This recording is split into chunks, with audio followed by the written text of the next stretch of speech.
Secret texts, twisted views. Time to separate lies from truth. Not here to burn, but here to see what survives when the mind breaks free. Deconstruct, analyze, open hearts, open eyes. If it falls, let it be.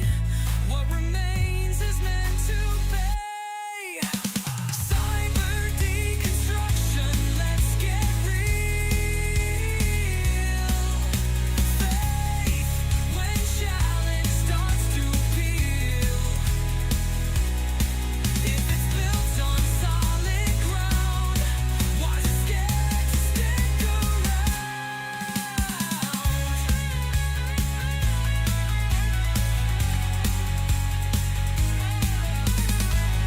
Not for hate, but for the wise.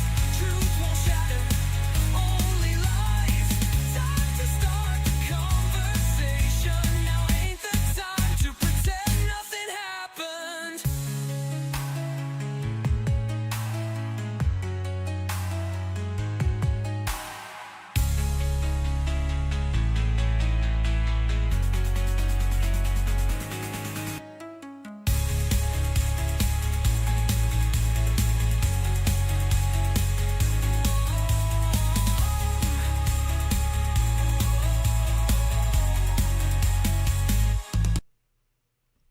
Hello.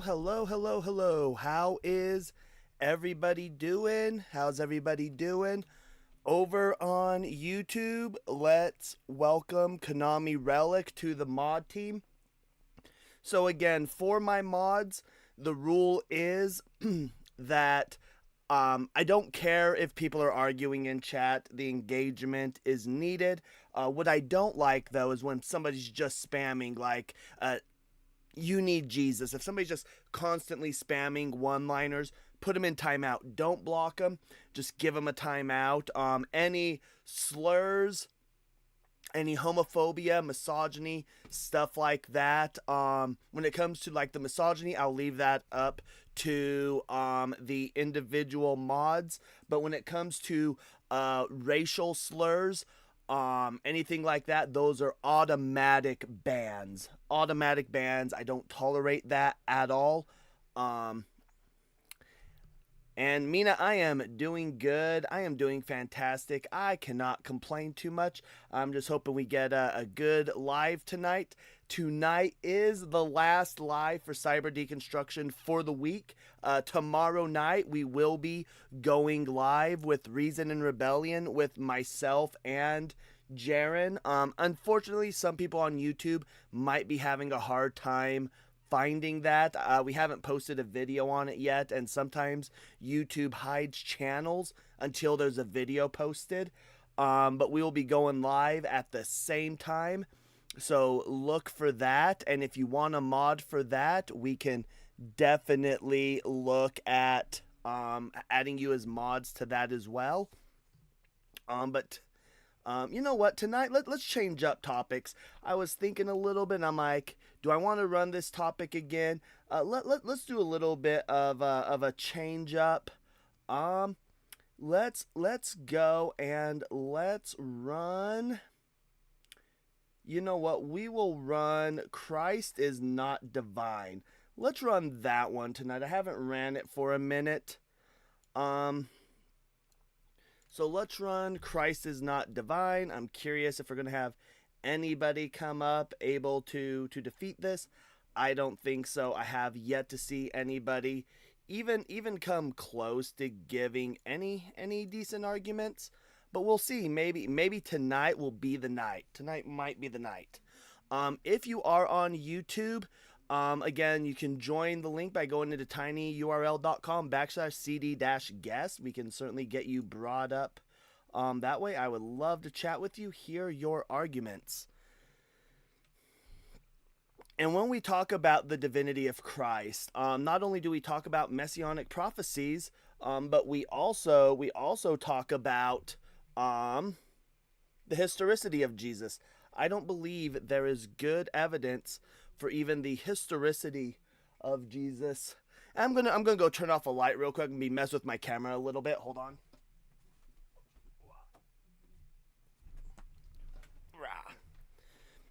So I don't believe there is a good argument for Jesus. I'm a mythicist personally. I don't even believe in that Jesus historically existed.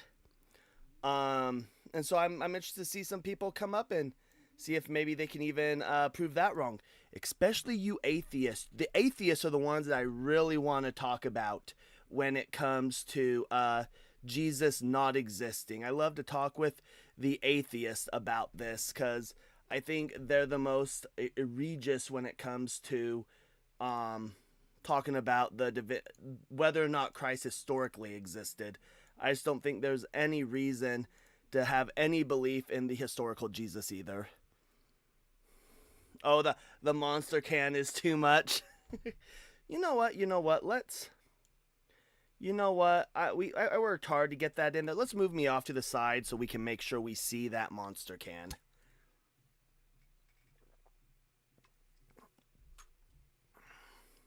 Well, that's the story, Matt, over on TikTok. That's the claim is that they tried to stone him or they tried to do this, but we don't have any actual firsthand witnesses of this. None of them. So we have over on YouTube, thank you, Cyphus, for the $2 in Super Chat. Cyber, heard your mythicist. You study Kabbalah. I have not studied Kabbalah. So I did grow up practicing Orthodox Judaism, but different sects of Judaism are going to look at Kabbalah a little bit different. And I never studied Kabbalah. I know a little bit about it, but I've never dove into the Zohar or anything like that, so I don't know too much about it.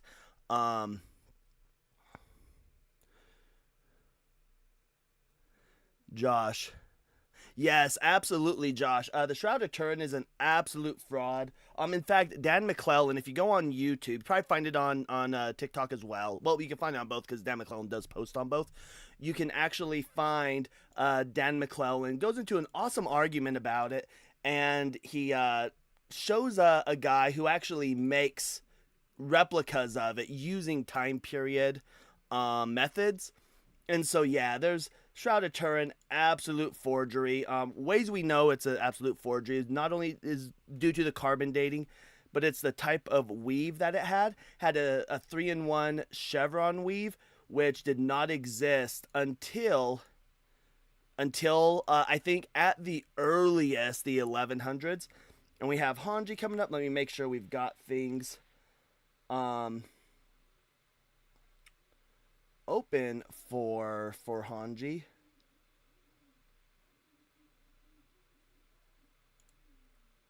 So Hanji, are you there? I'm here. And can you guys hear Hanji? Because I'm looking here. It's telling me that the virtual audio cable on TikTok is not connected, and I'm like, wait a minute, what? Hold on, let me put my headphone.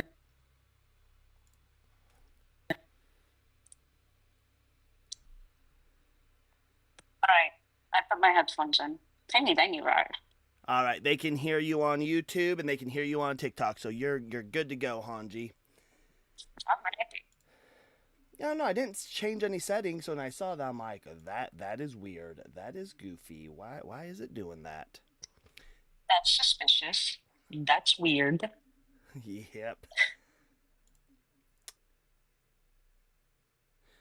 And Slow night? Wait, what was that? Slow night? Or did you just start? I just started. I've been live for about 10 minutes. Oh, shit. Based. Okay, I came early.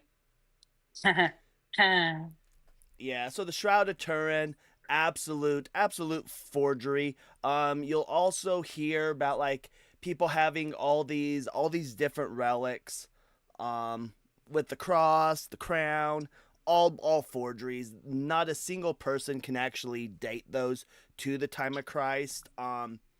You're going to hear things like when we get arguing, be like, well, how come is it that we don't get any? So the earliest kind of mention of the Gospels as we have them today comes from Justin Martyr in like let me double check when Justin Martyr actually talked about them. Justin Martyr talks about the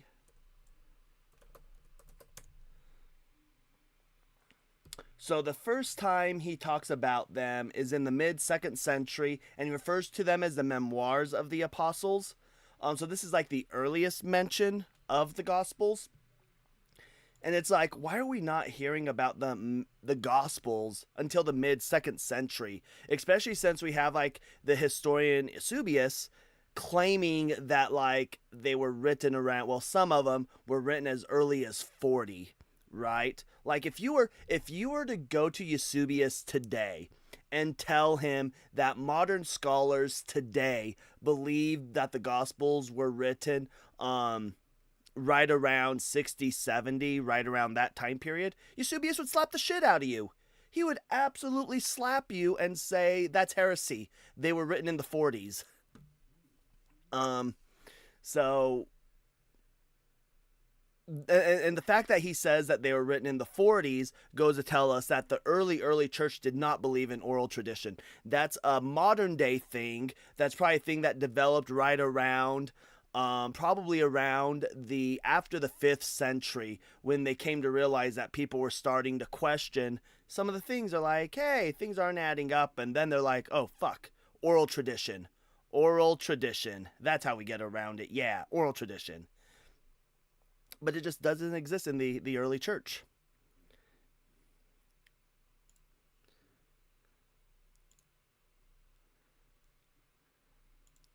I did have, I think they left. I did have somebody, as I was setting up this morning, or not this morning, about 5 minutes before going live, there was somebody already sitting on Video Ninja. They'd been there for like 15 seconds, but they're gone now.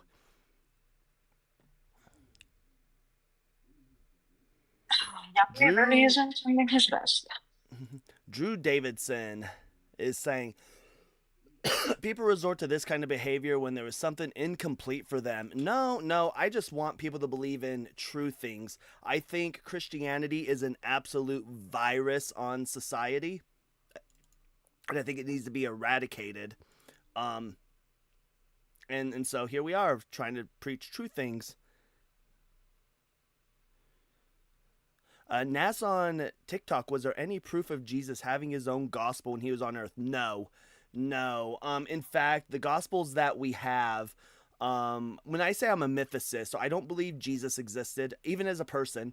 I don't believe Jesus existed as a person. I don't believe Paul existed. I don't believe that the disciples existed. I do find validity in there being like a Peter, James, and John, just not in the 1st century. I don't believe they're like disciples. I believe that they were 3 early Christians that were integral in the spreading of Christianity. And so when the Gospels are being written, they're kind of made into like the inner circle as a shout out to how important they were to early Christianity. But I don't believe that they existed like as the Bible explains them. No. Well, Abdul the Emperor, the Quran is even worse. Like, the Quran has all sorts of issues with it. I wouldn't read the Quran. I'm in the process of reading the Quran. I've read the Quran once. I'm in the process of reading it again. I've read a few of the hadiths. But no, I don't find any validity in the Quran either. It's even worse. Islam is just desert Mormonism. That's all Islam is. Desert Mormonism. And Mormons are just forested Islam. That's all it is. They're essentially one and the same.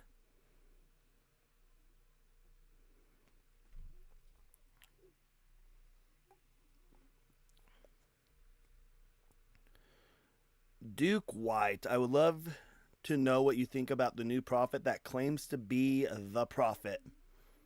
Are we talking about like in the Mormon church? Because the Mormon church has had a quote unquote prophet since Joseph Smith. Joseph Smith claimed to restore the new gospel or to restore the gospel. They even go as far as having like a quorum of 12 apostles because they want to set up the Mormon church, quote unquote, as it was during the time of Christ.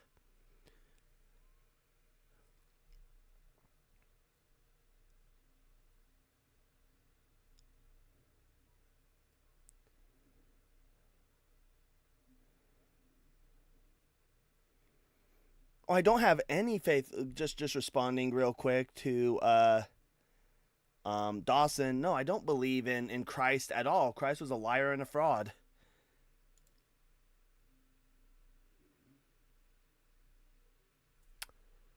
Like Christ was straight up a liar and a fraud, and there's no validity to Christ. There's no historical proof of Jesus, none at all. Like, and what we're going to hear is we're going to hear people come up. Hanji can attest to this.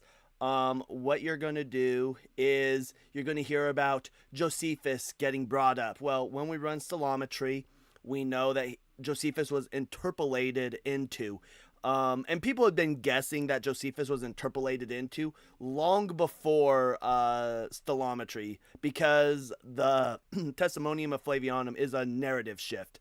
And when we take a look at how Eusebius writes, well, it turns out that it's Eusebius. It matches exactly how Eusebius writes.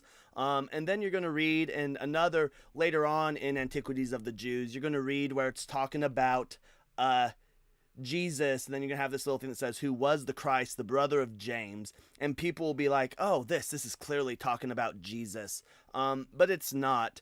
First of all, when we talk about James, the church can't agree with how James was even martyred. They can't agree with it. Did he fall off a wall and then get beat with sticks? Is that how it happened? Did he just fall off the wall and that was enough? Was he stoned? Like, the early church can't even agree with James. And then with this passage with saying that that Jesus, who was called Christ, is his brother. So you have to understand what Christ means. It's like anointed. And so it'd be the case that the high priest was anointed. This is a story of the high priest getting removed from office because he had this James removed, and the Jewish people are in outrage. First thing you have to ask yourself is, why would the Jewish people be in outrage if a Christian was unalived? It doesn't make sense. If there's like this persecution going on, it doesn't make sense. But what modern scholars even today believe is that was probably a marginal note. Like, somebody was reading it and they just saw Jesus, brother of James, and then they probably put a marginal note saying like, who was called Christ, ? And then as the manuscripts are getting copied, because you had to copy by hand, it just found its way into the text. But even then, 4 sentences later, it lets us know that this Jesus is the son of Damnius. So that's not Jesus Christ. Jesus has no father named Damnius, has no ancestor named Damnius, as far as Matthew and Luke tell us. There's no ancestor. Then you're going to hear about Tacitus, but we know that Tacitus was also interpolated into. We're not 100% sure who interpolated Tacitus when it talks about Pilate. We're not sure who that was, but it gets Tacitus, or not, sorry, not Tacitus. It gets Pilate's title wrong. It refers to Pilate as a procurator, but he wasn't a procurator with Jesus. He was a prefect.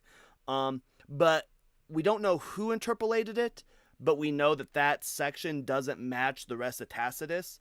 But it's believed to have possibly been Tertullian, because Tertullian was the first church father to start using Latin. And it is the case that he was also the first one to point out Tacitus. So that's suspect. So yeah, it's just as we go and we look at all these different historical figures, none of them are actually like talking about Jesus. We'll talk about him. Come on up, we'll talk about him.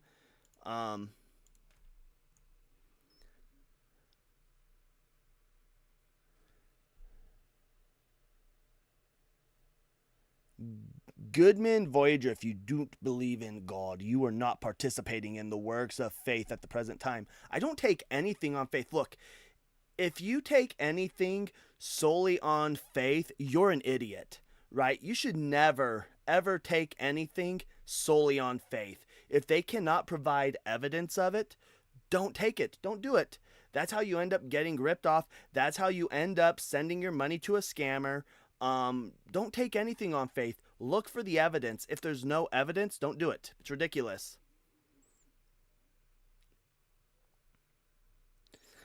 Craig, I'm going to shoot you an invite over here. Come on up. Let's talk about it. I'm interested to see what you got to say. I sent you an invite. 1 Peter chapter 3, verse 15 states that if your faith is challenged, then you must give a defense respectfully. You must be respectful, but you must give a defense. So don't be a coward. Come on up. Let's talk about it. I love to hear your take.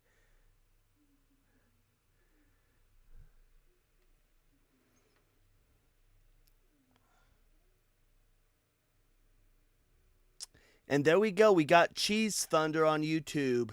Oh, sorry. I was reading. He was responding to somebody. Let's see what Drew. Yeah, I'm just waiting for a good argument to come up. Craig, don't deny the request. Send it. Oh, Craig is coming up. Craig's coming up.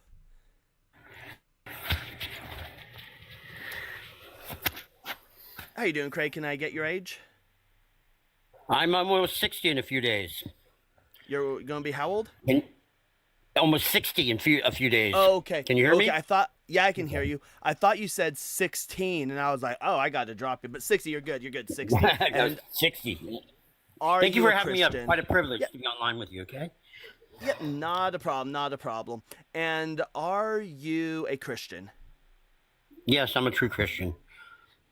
That means I Okay. believe in the Bible literally. Oh, do you believe that the Bible is inerrant? What's the word?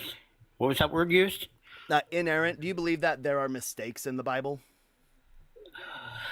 I believe it's the holy word of God, and if that's the case, it has to be perfect. I think us as men, we've made mistakes in interpreting it. That's where the problems begin, you know.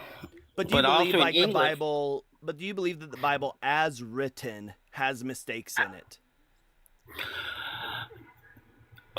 there again, I'm going to say there's probably not with God. It's probably with us translating it. If there is any mistakes in it, there's a couple. I know that in English, we use a lot of slang in English, so there's words and things in there in English that you couldn't say in German or like in some Latin because they're very descriptive language. That's why they use them in medicine. So, but you can't in English. You can like in German, you can't just say God. You have to say which God, that God, the God, us gods. You can't just say God in their language. It doesn't exist. Yeah, So sure. they don't have. Yeah. Go So ahead. what is your strongest evidence for Jesus, whether it be him historically existing or his divinity? What's your strongest evidence? Well, in the Old Testament, God promised a Savior. And when Jesus showed up, they were looking for him already. They thought John the Baptist might have been him because it was time for him to arrive. And so he showed it. So Jesus showed up on time. He conquered. He returned, and returned to heaven. But it's really your relationship with God personally that starts to get you to start to see things and obey and fall in line, you know? Yeah. So do you know what the Jewish view of the Mashiach is? No, I'm not Jewish. I've had some friends that are Jewish. I mean, they've always paid me. They never stiffed me for money. So they're good people as far as I'm concerned. But no, I don't, sir. Do you just presuppose that all Jews are just going to stiff you for money? No, they're the only out in business. They're about the only people that haven't. Okay. They've always paid me. They've always paid me. In business, they've always paid me. They might bark. They might work your butt off, but they've always have paid me. All right. I was just going to say, when you made that comment, I was like, wait a minute. But okay. So the idea of what the Jewish Mashiach or the Messiah, the anointed one. So first thing first is Mashiach. All it means is anointed one. In the Tanakh, which are the Hebrew scriptures, there are 39 times when Mashiach is used, not in reference to the Messiah, right? So, for example, King David is referred to as a Mashiach, right? The high priest, they're referred to as a Mashiach. So it's anybody that is anointed is referred. Now, what we talk about is the Chut Mashiach, which is the Messiah. So the idea of like the Messiah is going to be a human who's going to be a descendant of King David through Solomon, and he is going to reunite Israel. So if you know that after Solomon, there was some infighting going on between Judah and Ephraim. There was some fighting going on, so they split. And It got a little Ephraim rough after King David's reign, didn't it? Yep. And so Ephraim took most of the tribes and went north, and they started the northern kingdom of Israel. And then Judah and Benjamin stayed in Jerusalem, and there was the kingdom of Judah. And so the Mashiach is supposed to be a king who is human through Solomon, who's going to reunite the Israelites, all of Israel, into one kingdom, and through the Jewish people, the rest of the world will recognize that Yahweh is the one true God, and through this there will be peace not only for the Jewish people, but for the entirety of the world. This is just a basic overview. There's a little bit more nuance. That sounds accurate. Yeah, but that's the basic overview, right? So the issue that we run into is, you mentioned when I asked you what evidence is there of Jesus, did Jesus fulfill this basic premise of what the Messiah is supposed to be? Did Jesus fulfill that? Yes, he was born of the house of David. Matter of fact, his clothes, I think, were King David's battle flag colors, because I think you had to wear your family colors, right? Is that right? Well, there's no evidence of that. There's no evidence that he wore those. We don't even know what he wore. Like, there's no description of it. But the issue that you're going to run into is that Jesus came from a cursed line. Are you aware of that? No. Yeah, I'm not aware of that. Yeah, we'll go read about this real fast. So where we're going to go is into. Do you have a set of scriptures with you? Yeah, I do. Let me reach for one. Yeah, I'm saying if you don't, it's not. No, I've got one right here. Too big of a deal. All right. No, I so got open one. up to Jeremiah 22. Okay, hang on. I've been reading this one from 1890. It reads pretty easy. Oh, why are you reading one? So I'd find a more updated Well, one. I've read the Bible several times, different ones, and this is just one I came across lately, and it reads so nicely. So it's come from the New York Bible Society way back in the 1800s. Jeremiah, huh? Fair. Yep. So we're going to go to Jeremiah 22. Well, first, before you go to Jeremiah 22, go to Matthew chapter 1. Go to Matthew chapter 1. Okay. Okay, there's Jeremiah 22, Matthew chapter 1. Matthew 1. Yep, and where I want you to go in Matthew 1, so I'm getting my stuff opened up here really fast. And where I want you to go is to verses 11 and 12. And I'm going to get these brought up on screen so chat can see them. Okay. Yep, so what you are going to see... Yep, so in verse 11, you're going to read in Matthew, and Josiah... Oh, hold up. Oh, hey, chat is noticing your TV might be a little bit noisy. Is it possible to turn down your TV?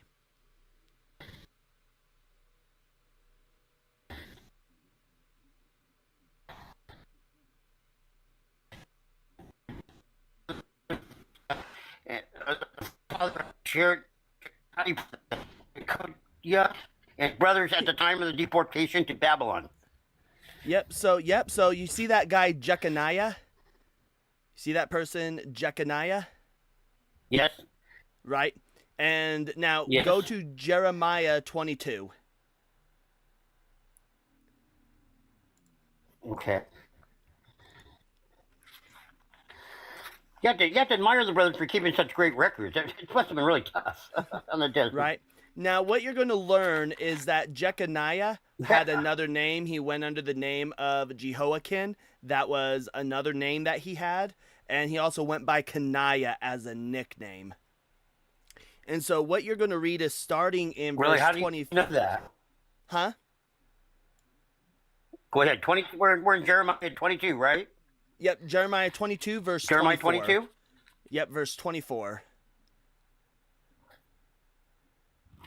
Gotcha. As I live, says the Lord, through Cohen, the son of Jehoiakim, Jehoiakim, king of Judah, where Yep. the signet. Okay, how do you say that? of my right hand, Yeah, I've never even been from with them. there, I would tear it The off. ring on my right hand yet, Yep, I'll go ahead and read it. and give into And the hand of those. Go ahead. yeah, I'll go ahead and read it. And give you into the hands of those who seek your life, into the hands of those whom you fear, even into the hands of King Nebuchadnezzar of Babylon, and into the hands of the Chaldeans. I will hurl you and the mother who bore you into another country where you were not born, and there you shall die. But they shall not return to the land which they long to return. Is this man Caniah, a despised broken pot, a vessel no one wants? Why are he and his offspring hurled out and cast away in a land they do not know? O land, land, land, hear the word of the Lord. Thus says the Lord, record this man as childless, a man who shall not succeed in his days, for none of his offspring shall succeed in sitting on the throne of David and ruling again in Judah.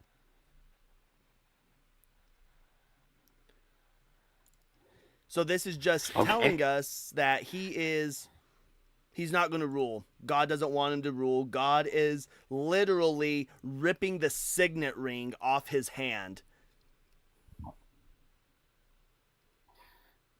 Yeah, he'd basically been cursed. Yeah, Right. which means that when we read the genealogy of Matthew, and because the genealogy of Matthew, the purpose of it is to say that had the line of David been preserved, remember it wasn't. The line of David got destroyed during the Greek occupation, right? The line of David was destroyed. But had the line of David been going on, and had they still been on the throne, it's talking about how Joseph would have been on the throne, and then when Joseph passed away, it would have fallen to Jesus.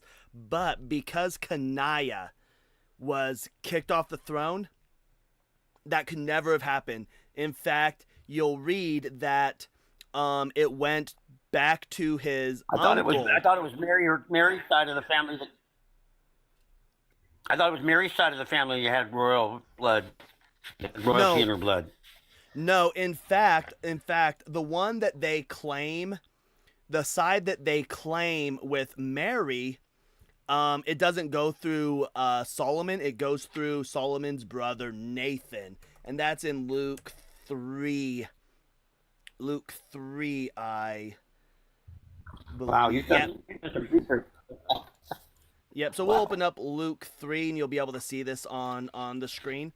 So on Luke 3, what you're going to see on Luke 3 is it is going to go through, we got Isaac, Jacob, Judah, Simon.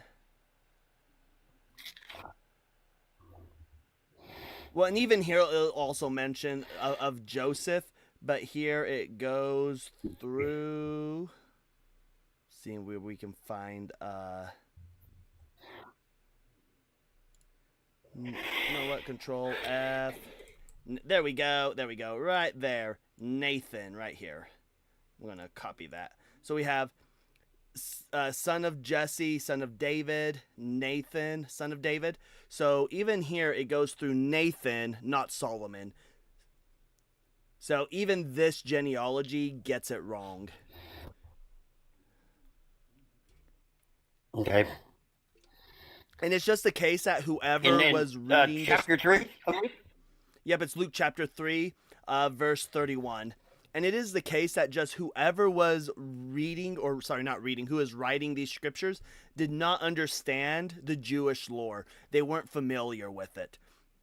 Matthew is probably the most egregious at not understanding Jewish lore. But the issue with that is Matthew is a supposed disciple of Christ. Matthew shouldn't have got anything wrong. He hung out with the man personally. Luke never did. Luke never hung out with Jesus. Luke is getting his information because he's getting it from like Paul and other people. Because if you remember, Luke hung out with Paul. Luke was one of the 12 disciples, though, that was with him. No, Luke Luke wasn't was one part of the 12 disciples. that was with him. No. Luke and Mark He were wasn't? not part of the 12 disciples. No, Luke the doctor, traveled wasn't? with Paul. Luke was a physician who traveled with Paul. Mark Still got a lot to learn. Mark was supposedly the cousin of who is Mark? The cousin of Bartholomew, I think. Mark's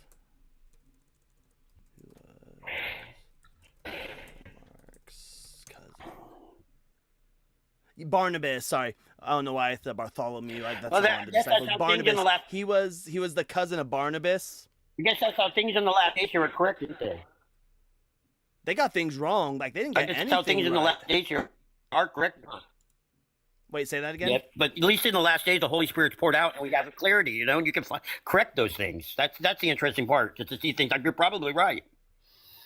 You know what I'm saying? Probably right.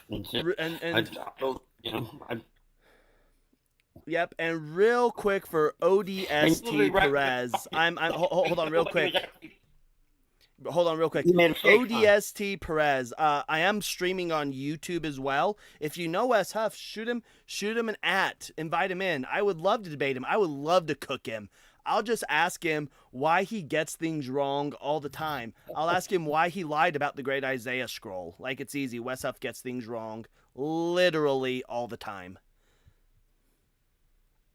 But anyways, do you have anything else about that can prove the divinity of Christ? It seems like him being from the line of David just fell flat. Well, the fact that when he was baptized, that God himself said, "This is my son who I approve," listen to him. That's pretty important. That's what the word says. Well, that's what the word says. Well, hold on, but that's what the word says. But the word also, we just showed you that the Gospels weren't honest.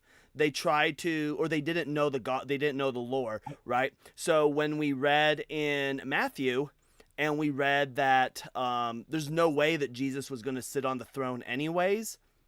So we can't trust Matthew anymore as far as we can throw him. Luke gets things wrong. I gotta go against that. I can trust it. It might be a mistake, but it's still clearing up, isn't it? So it's not a reason. It's not. It gets things wrong. Do you wanna go look at something else that it gets wrong?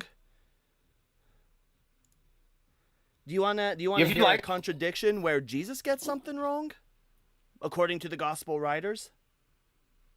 Whatever you want. Yeah. So, wait. Say that again.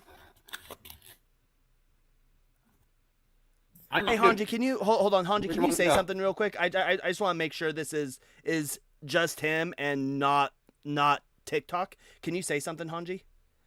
It is just him because I can see red bars on his side. Okay, it is just him. Okay, yeah, because he keeps breaking up, and I'm like, not close enough to the microphone. Is that what it is? It's just your internet connection. Is it better if I'm closer to the microphone?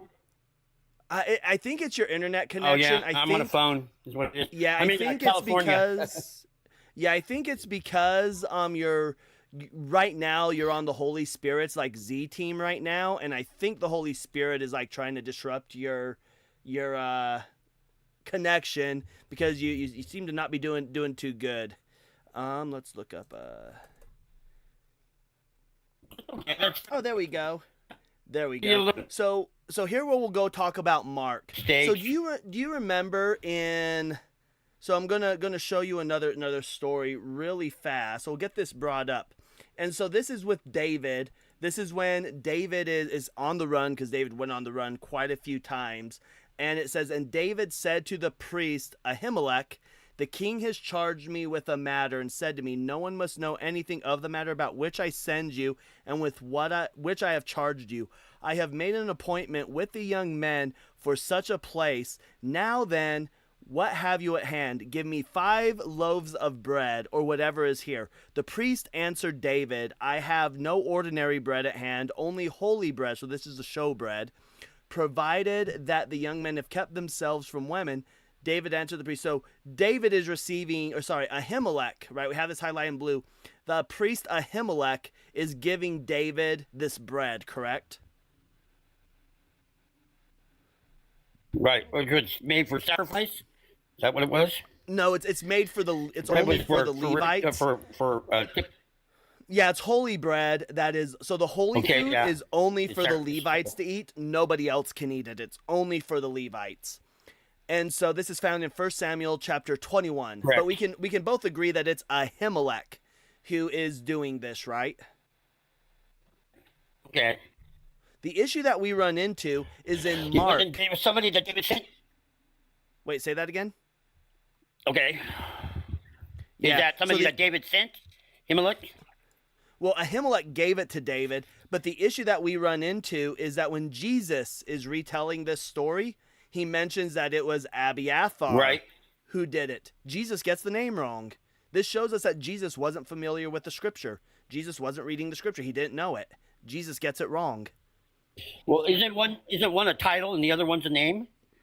No, Abiathar was his son. Okay, it was his son. Yep, but Abiathar did not become the priest until after Ahimelech passed away. So Jesus Okay, gets the that's name wrong. interesting. Yeah, so Jesus gets the name wrong. Okay. But anyways, chat is having a hard time hearing you. So I am going to go ahead and drop you down. I do Okay. appreciate you coming up. If you do get better That's fine. Hey, Wi-Fi, thanks for having me up, huh? I always like Bible study, no matter yeah, not a problem. What I need you to do is go pray for some better Wi-Fi and then come back up.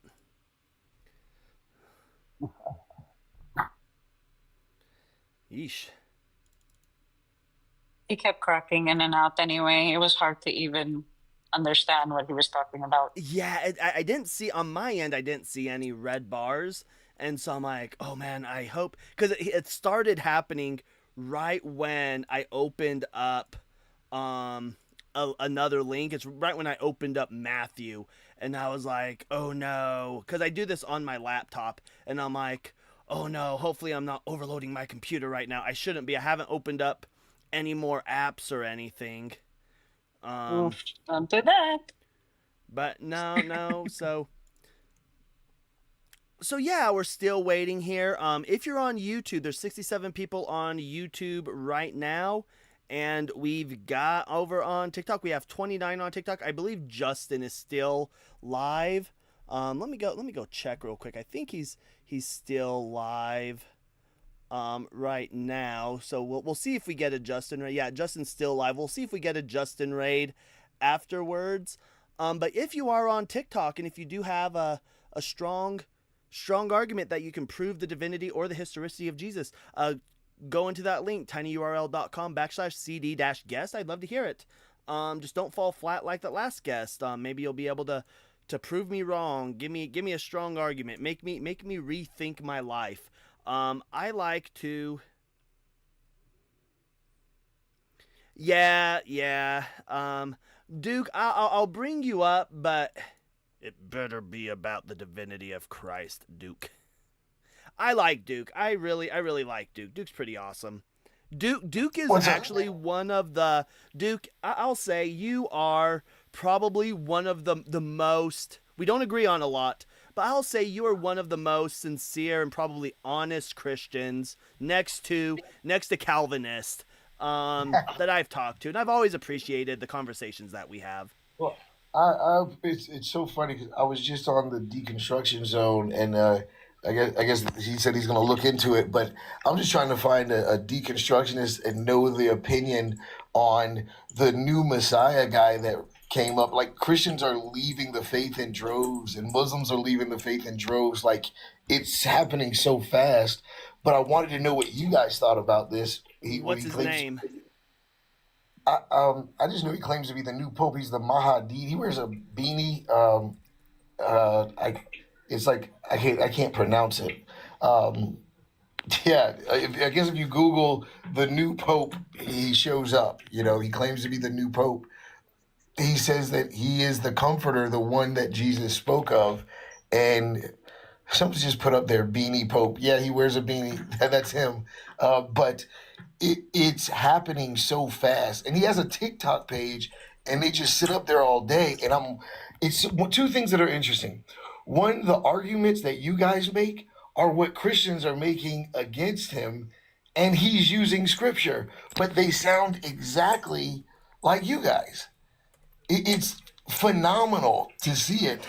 And I was like, I gotta know how you guys feel about this. Well, the Mahdi is like the messianic figure that's supposed to appear. So he'd probably be practicing Islam then. Because keep in mind, one thing to remember is that in Islam, they still accept Jesus. They don't believe he was crucified. They still believe he was a prophet, and they do believe that he will have a hand in final judgment. Like, they do believe that. And so in Islam, the Mahdi is supposed to come before to kind of usher in the end times. So it's not like he's like the new Jesus. He's just supposed to be a descendant of Muhammad who is supposed to usher in the end times. But what I have a thing that he's probably doing is he's probably doing the same thing that they did with the New Testament, which is where he's probably looking at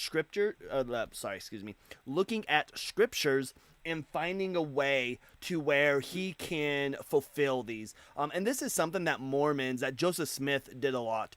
Joseph Smith would go and make a claim. He'd say, hey, I'm going to give you a prophecy. And then after he made the prophecy, the Mormon church, even today, the Mormon church tries to do whatever they can to fulfill those prophecies so they can go and say, oh, you see, Joseph Smith said this was going to happen, and look, we're doing it now.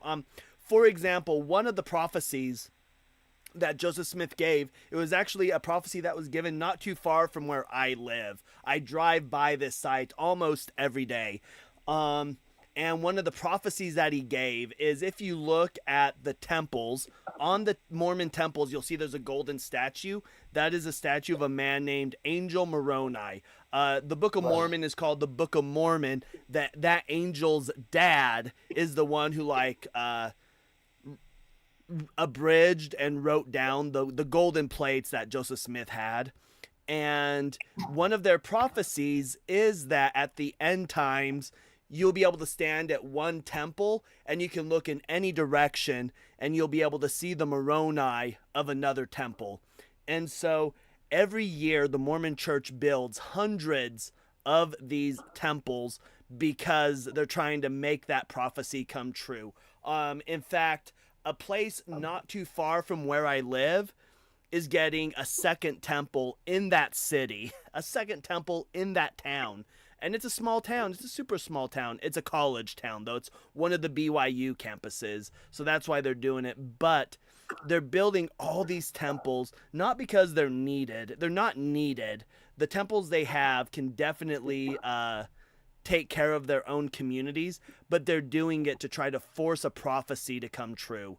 And so anybody who's like claiming to, if anybody is claiming to be like the Mahadim, anybody's trying to be like the Antichrist, that's a red flag.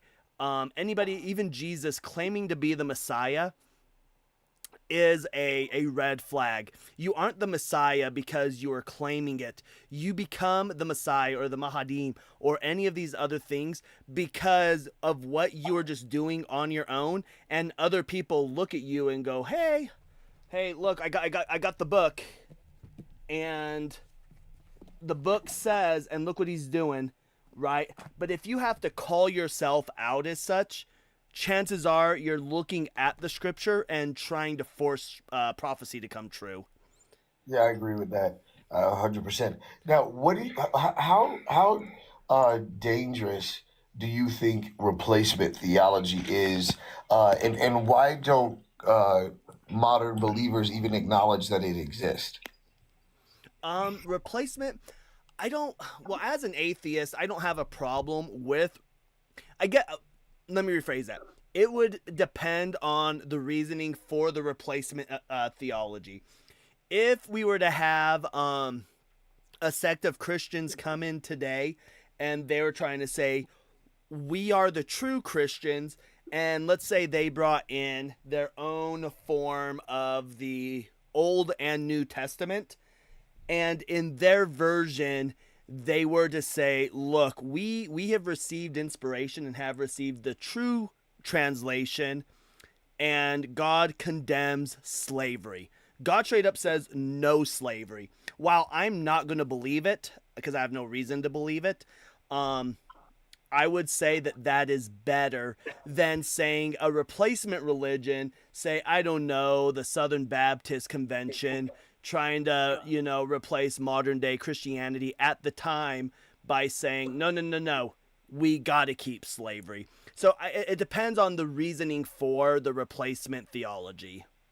Because when I was doing the study on replacement theology, it really started with early Catholicism, like taking the doctrine, but not like taking the culture. And then when I started looking at, the Protestant, how all these other religions came, or denominations came to be, I thought it was very fascinating to know that none of them were interested in learning from the Hebrew people, even though the claim that Peter was the first pope. I just thought it was interesting that everybody in every culture was, including America, was absolutely okay with taking this gospel and then using it to have power over people to construct civilization as they saw fit, and picking and choosing what parts matter and didn't matter, while not even acknowledging the people that the faith actually came from. And I just wondered if do you study from a Hebrew perspective? I know you're an atheist, but I mean, like, when you're making your arguments, or do you argue more with the construct of replacement theology? No, my camera's not working. So this is a Hebrew Torah. Yeah, yeah. This is in Hebrew. Yes, and I grew up. Well, you know this. We've talked. I grew up practicing Judaism. We've talked. So I try to look at it from all perspective, because I think that if we're going to look at hermeneutics, right, that's one of the key parts of hermeneutics, is reading it from where it comes from, right? So when we look at hermeneutics, this is for everybody in all chats. When we're looking at hermeneutics, we need to look at who is writing. So whoever is writing it, as far as we can tell, what was their belief system? Who were they writing to, and what was their belief system? And then we have to look at why are they writing. And normally in the text, it'll tell you why they're writing. You just need to read it. But in order to understand hermeneutics, you need to have those three things are what you need to know. But the problem is when we look at like Christians just assume that everything is directed at Christ. So they assume the writer, the prophets, had visions of Christ, that they saw Christ. And that's where that gets mixed up. But I think it's very important that when we study these, we take a look at the hermeneutics. We see where they're writing from. We have to understand what the people believed in, which is why when we get into debates and we're talking about things like slavery, why it's so weird that Christians just can't acknowledge that God was pro-slavery, because the people of the time were pro-slavery, right? The people of the time were pro-slavery, but they can't acknowledge it because it's like, oh no, we can't do this.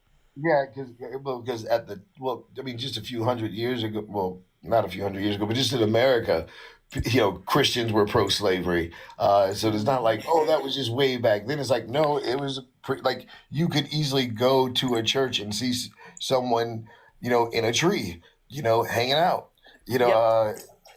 and they justified it.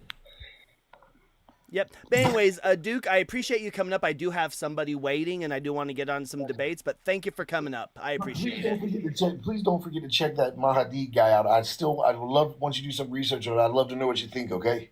Yeah, I'll definitely take some look in it, and let's give Duke some W's. Duke is always delightful to come up.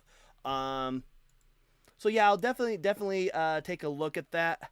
I'm gonna come over here. Hopefully we'll be able to hear this guest. We will tell. I'm gonna go ahead and hop on over to Video Ninja.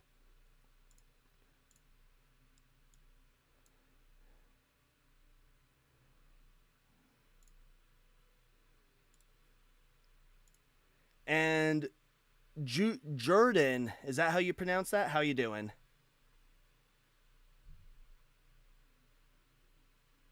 How are it's Jordan. Are you able to hear me? Yeah, I'm able to hear you real quick. Can you just count to 10 real quick? I just want to make sure my chats can hear you. Okay, yeah. 1, 2, 3, 4, 5, 6, 7, 8. All right. Hanji, could you hear him counting? Yeah, he got up to 8 though on my end. Yeah, he stopped. He stopped. And TikTok or YouTube, could you hear him? Could you hear him on YouTube?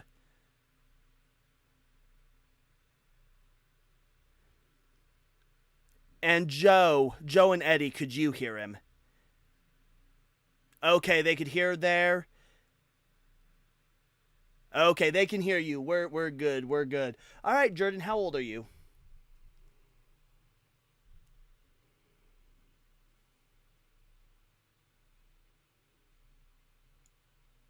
Oh no, I scared him off. Jordan, you are he's not talking. He's not talking. I'm waiting for him to respond. Are you able to hear me now? Yeah, I can hear you now. Okay. Yeah, I'm 22. All right, and are you a Christian? Yes, I am. All right, what's your strongest evidence or argument for either the historicity or divinity of Jesus?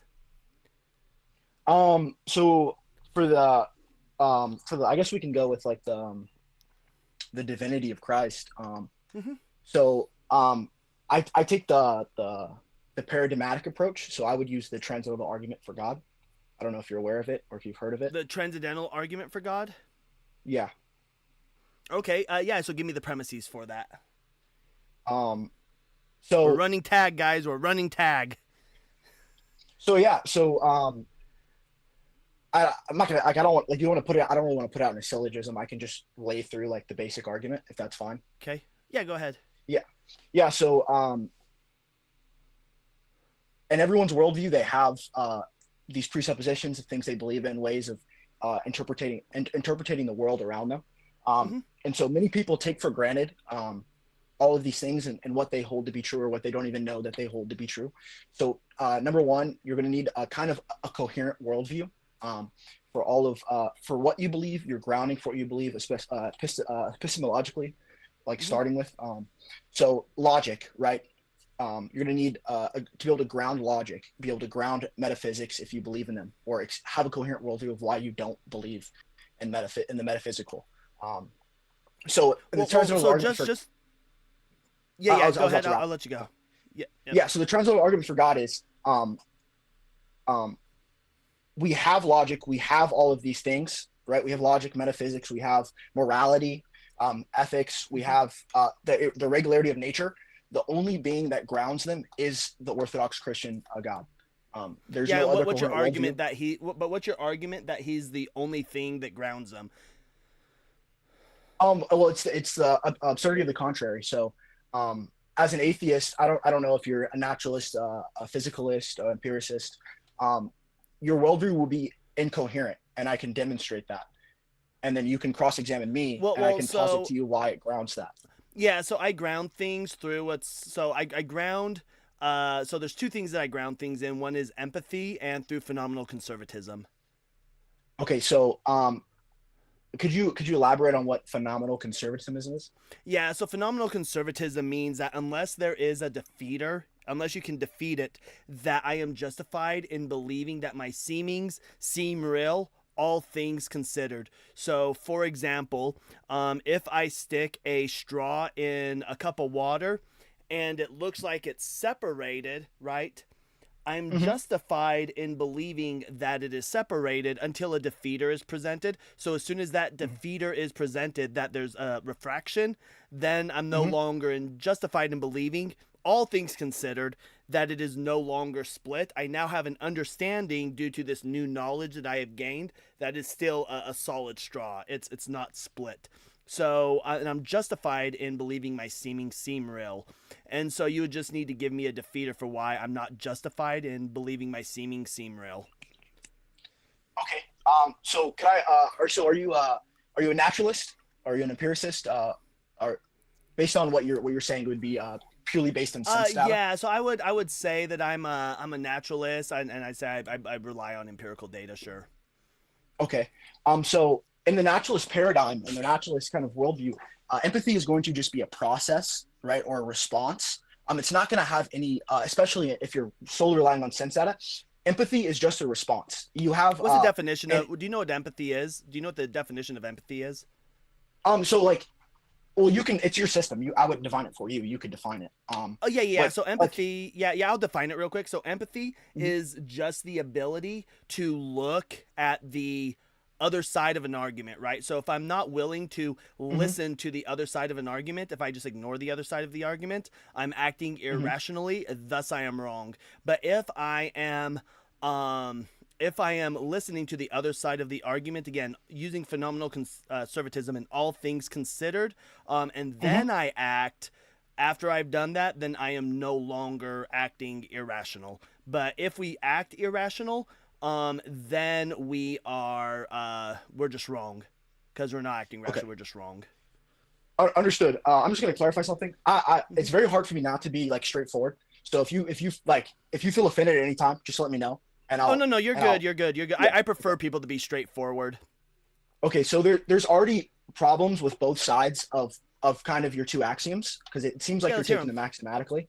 So with empathy, once again, if you're a naturalist, there's no moral information. Like you can't look at any situation or look at anyone's argument and find morality in it. So Yeah, I if you're can. using an empathetic response, show me a place in the world or a set of information or a set of it, like of data where you can, without interpretation, pull morality from it. Oh, all it is. Well, hold on. When you're defining morality, how are you defining morality? I haven't used morality yet. You have. How Okay, are you defining you no, morality? so that's fair. I'll retract that because that's not something you put into it at all, right? That was my Hmm. kind of forced kind of interpretation of what you're saying. So you're saying Yeah. just looking at another argument. Um, Hmm. I don't think that really does anything because if you're never approached with a false argument and you already have a true one, empathy like doesn't really get you to truth in any manner.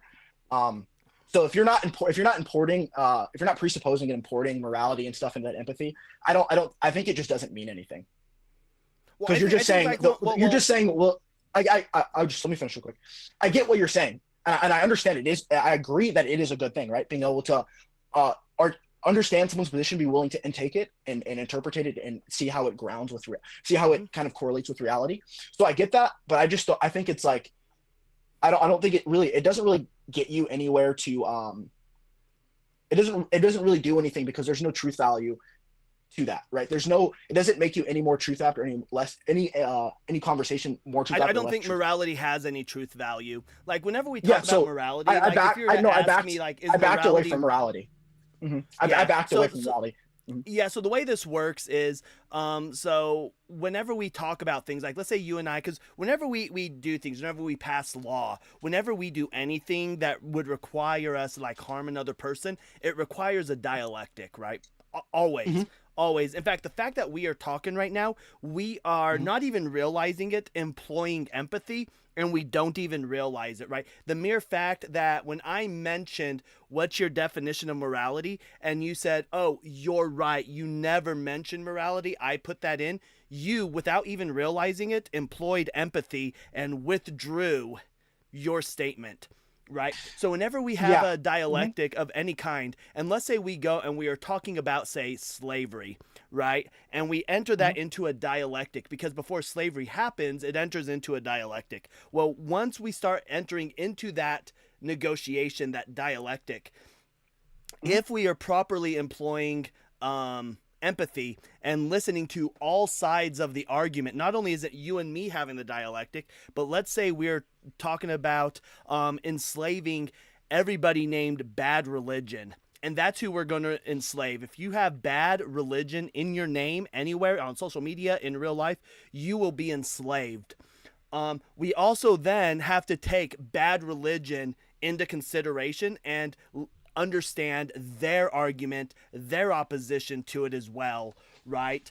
And if we do that and we truly listen to what their opposition is, their side of the argument, and we then insert ourselves, we would realize that, hey, this is wrong. We're not going to do it. So this is how empathy would work. Now, if we're talking about, go ahead. Go ahead. I don't want to gish out. So yeah, go ahead. No. So, like with that point, do you believe it's necessary for there to be a dialectic to gain or access whatever you would qualify as truth, whatever you would define truth as? Is it necessary for there to be a dialectic? Do you want me to clarify what I mean? No. Yeah. Go ahead and clarify. So, for someone to ever gain truth, would there need to be an oppositional party for them to have an empathetic interaction to therefore get to truth, or could someone come to truth alone? Is what I'm asking, without opposition. Yes.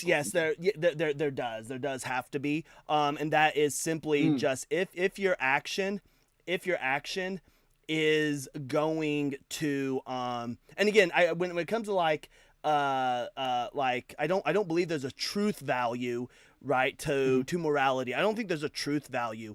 It is just, is it empathetic or is it not empathetic, right? Are we acting with empathy or are we not acting with empathy? And so if you're not willing to look at that other person's things from that other person's perspective, even though they're not talking, you can still put yourself in that position and hear their argument, because you just put yourself in that position and look at it as, if this was going to happen to me, would I want this to happen to me? If you're not willing to do that, then you're not employing empathy, and thus you're just wrong, because you're acting irrational at that point. Okay. If it's fine, can we move on to your second axiom? Yeah. We can abandon this one. We can move on to the second axiom. Sure. And I want to kind of come back to that later, but okay, yeah. For now, fine. I don't want to stick onto something too long until that the second point is forgotten. I want to like fully address and kind of come to understand what you mean by certain things, so we can get into an actual conversation, I guess, or a deeper conversation. So, with your second axiom, how do you know that is true, right? So, what's your justification for saying that there must be a defeater? With kind of in this like dialectical opposition or dialectical oppositions, right? How do you know that is true? Because that statement itself is not within sense data, right? And so if your grounding principle is sense data itself, that statement itself is not in sense data. Well, it's not just sense data. Well, I guess you could say it's sense data, but it's all things considered. So it's things that I've learned as well, right? So it's things that I've learned. My ability to reach out to other people and get an understanding, like it's all things considered. So it's not just sense data, it's all things considered. So again, what would I'm be justified all because say that again. What would be all things, right? Because so you're getting away from like empiricism, you're getting away from sense data right now by kind of making this grand statement of all things. So what would be all things considered? Yeah, so like for example, right, if it's a case, if let's say children, right? So children are justified, right? They are justified in believing that Santa Claus exists, right? Because they don't know any better, right? So the defeater to that would be me going and telling the child, saying, hey, Santa doesn't exist.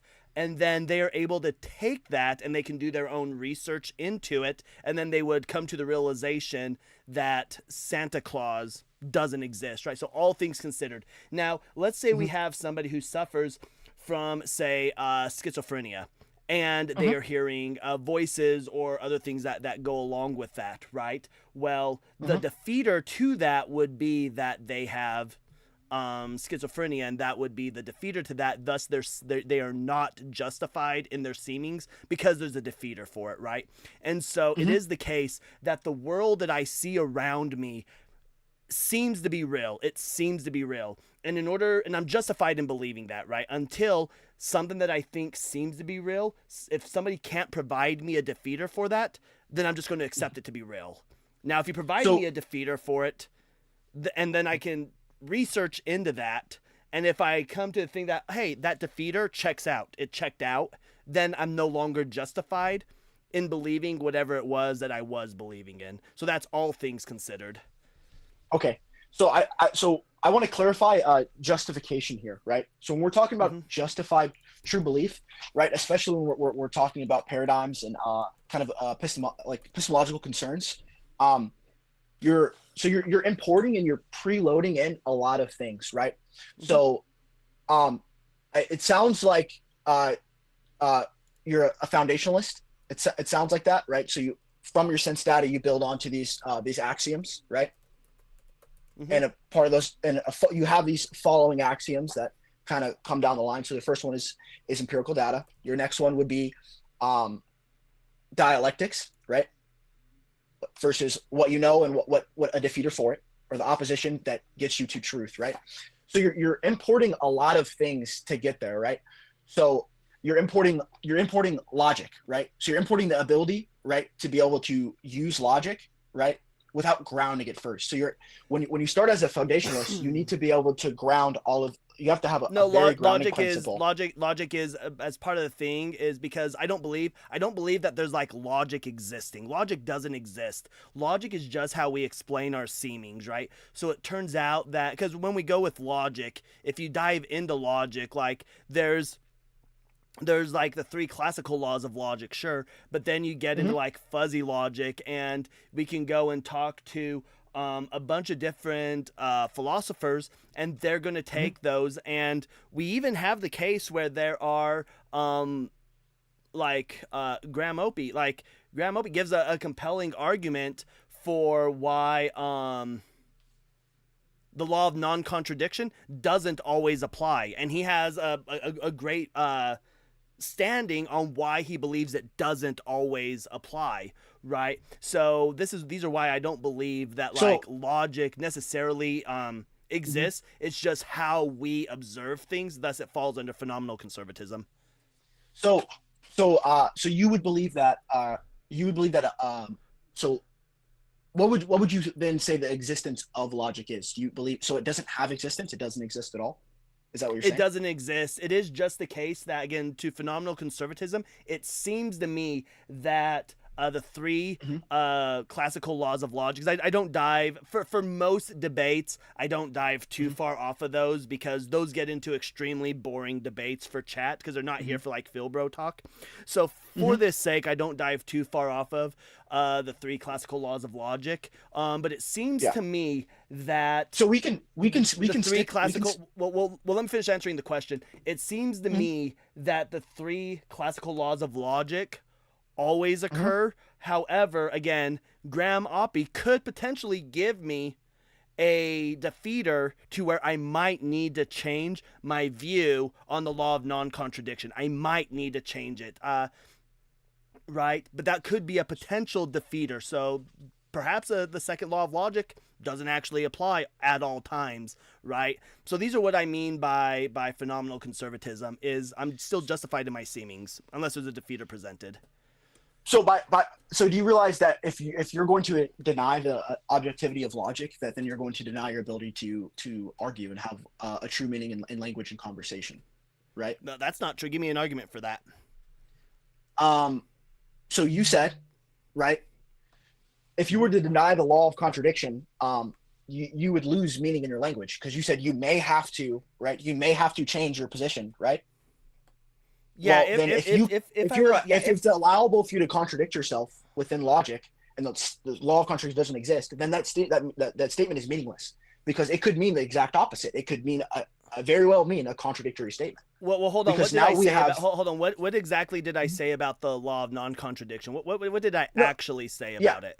Well, so you applied it within your paradigm of if someone provides a defeater to but either way, if someone hold on, I said that according to Graham Oppie, there are a few situations in which the law of non-contradiction might not exist. But these are very few situations, and I haven't dove into it, right? And so we don't have to dive into that, because like anyone who's read kind of any little bit of philosophy about this, they understand that it's normally just going to come back to people playing with paradoxes, right? So yeah, correct. Absolutely, you're right. So when we talk about things like that, we can't kind of no one truly takes paradoxes as even like you said, a compelling argument. It's not even a compelling argument because it's a paradox. We understand what it is. It's categorized as something, but it's nowhere near a defeater for the law of non-contradiction. So like, as an empiricist, if you were to deny the law of identity, right, the law of identity over time, right, like the classical laws of logic, you would like make language, lots of things impossible, because nothing would hold meaning, nothing would hold identity. So that's why I argue at the paradigmatic level. In your paradigm, if you don't hold to objective logic, then you've denied argumentation, because you can't apply meaning to anything you're saying. And it's also a defeater for your phenomena conservatism. It's right? not, because if you deny consistent logage, if you hold on, if you listen to what I said, right? So I would have to talk with him, right, or at least read his papers, right, and get in there. And if I read his papers, and if there's a compelling argument in there, right, which thus far I don't have a compelling argument, right? I don't. So right now, as it stands, I fully believe the law of non-contradiction stands, right? But what I'm saying is that if and this is why I don't think the laws of logic just intrinsically exist, right? They are just the natural world. As part of phenomenal conservatism, we observe that the laws of logic seem to be justified, seem to remain true, seem to remain constant, right? But it could be the case where, but the reason why I don't believe they like intrinsically exist out there is because there are people like Graham Oppy, Graham Priest, all these other amazing philosophers, respected philosophers, who have their different takes on logic, on different views of the laws of logic and how they apply. And, you know, we always talk about the classical laws of logic, the 3 classical laws, but there's hundreds of different thoughts of logic out there. You know, you get into Platonism, we get into all these different thoughts of logic that are out there, right? And if we go into like Platonism, well, we're going to have a completely different discussion then, right? Yeah. So when you say still, logic, so this is why I say the laws of logic fall within phenomenal conservatism, right? Phenomenal conservatism encompasses the laws of logic. okay, so it seems like you have a very just from like you have a very loose statement of knowledge, right? So when you say would you say that you can truly know something? Because it doesn't sound like you believe that. Can we truly know something? Yes, there's things that I can truly know. I could truly know, for example, I can truly know that my favorite color is green. I can truly know that my favorite color is green. I know that. How would you know that? Yeah, because because again, it seems to me that every time I see the color green, I tend to drift towards it, right? Catches my eye. I really like the color green. Gravity. I'm fairly certain that gravity, as far now, depending on which set of laws of gravity we use, but I'm taking gravity as being mass attracts mass. It seems that gravity seems to be true. I've never experienced a case in which gravity doesn't work, and thus I'm justified in seeming it, or in believing that it exists, right? But these don't contradict logic. They don't do anything with that.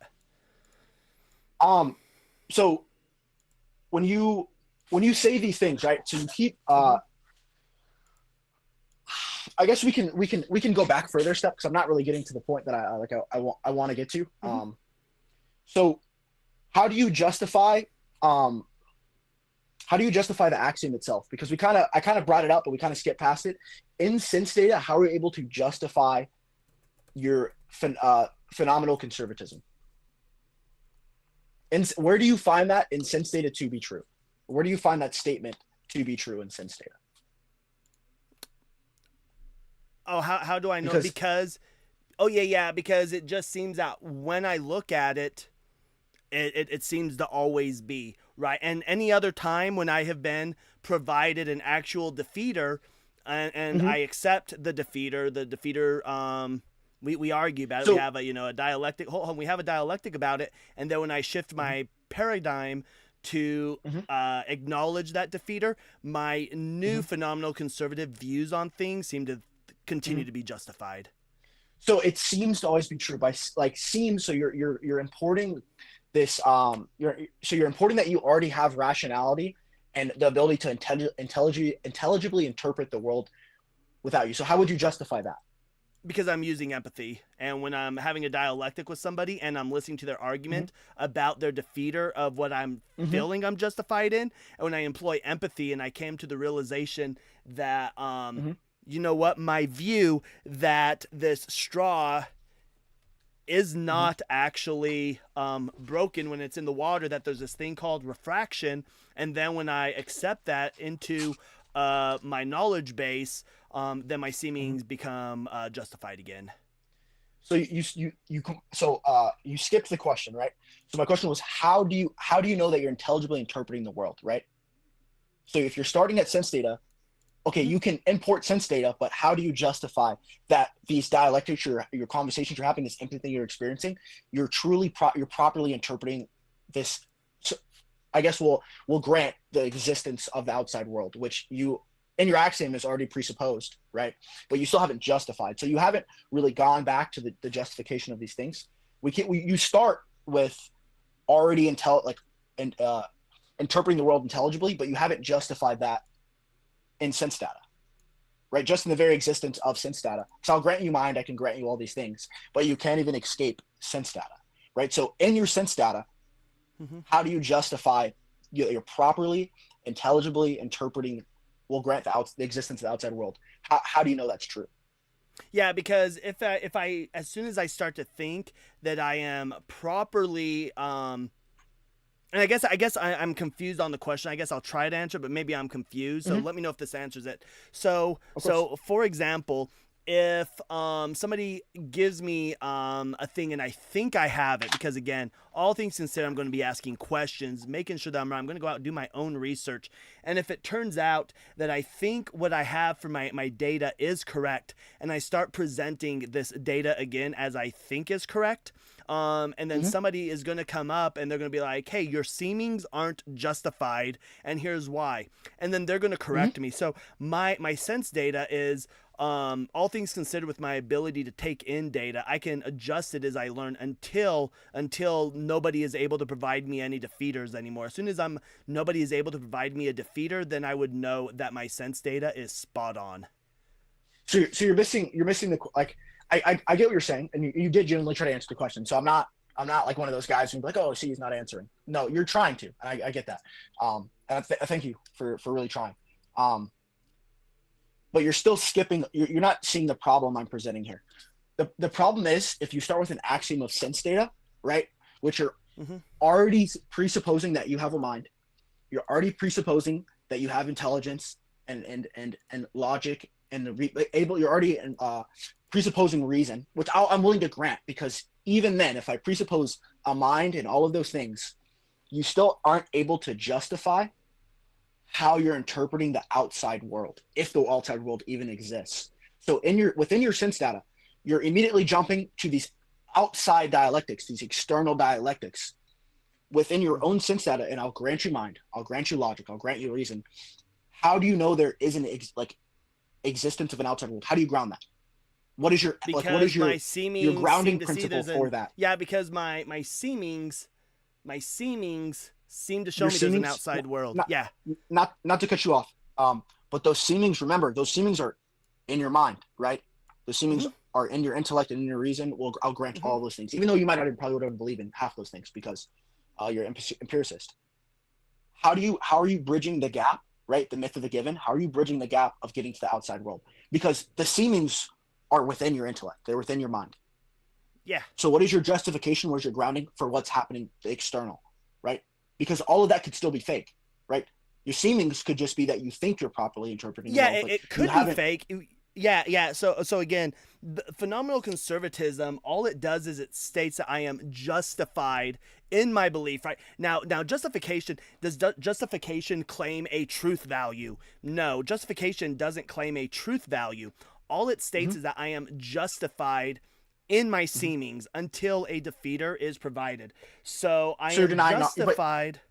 In So that I you're am still denying the knowledge stuff. justified in believing that in the outside world because that's what it seems. Now, I could be in a matrix. Yeah, you're right. It could be. I could be in the matrix, right? But you would just have to provide the defeater to show that I'm in the matrix, that my seemings needs to be updated So and adjusted.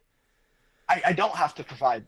I don't have to provide that because that's showing the failing of your foundation, of your justification. That's showing you're not justified because everything in your belief system could be illusory. Even if I grant you a bunch of things presupposed like intellect, mind, rationality, it still doesn't get you to the outside world. So it's actually showing that you're not justified. That even this conversation we're having right now in your worldview could be illusory. Sure, And there give is me the no defeater opposition. then. Give me the defeater for why I am not justified then. Give me the defeater for it. Because you don't have a justification for it. Well, you can't tell me I'm not justified because I don't have a justification. That's not a defeater. You- Give me a you defeater said- for it. Your defeater is my justification is there hasn't been a defeater, right?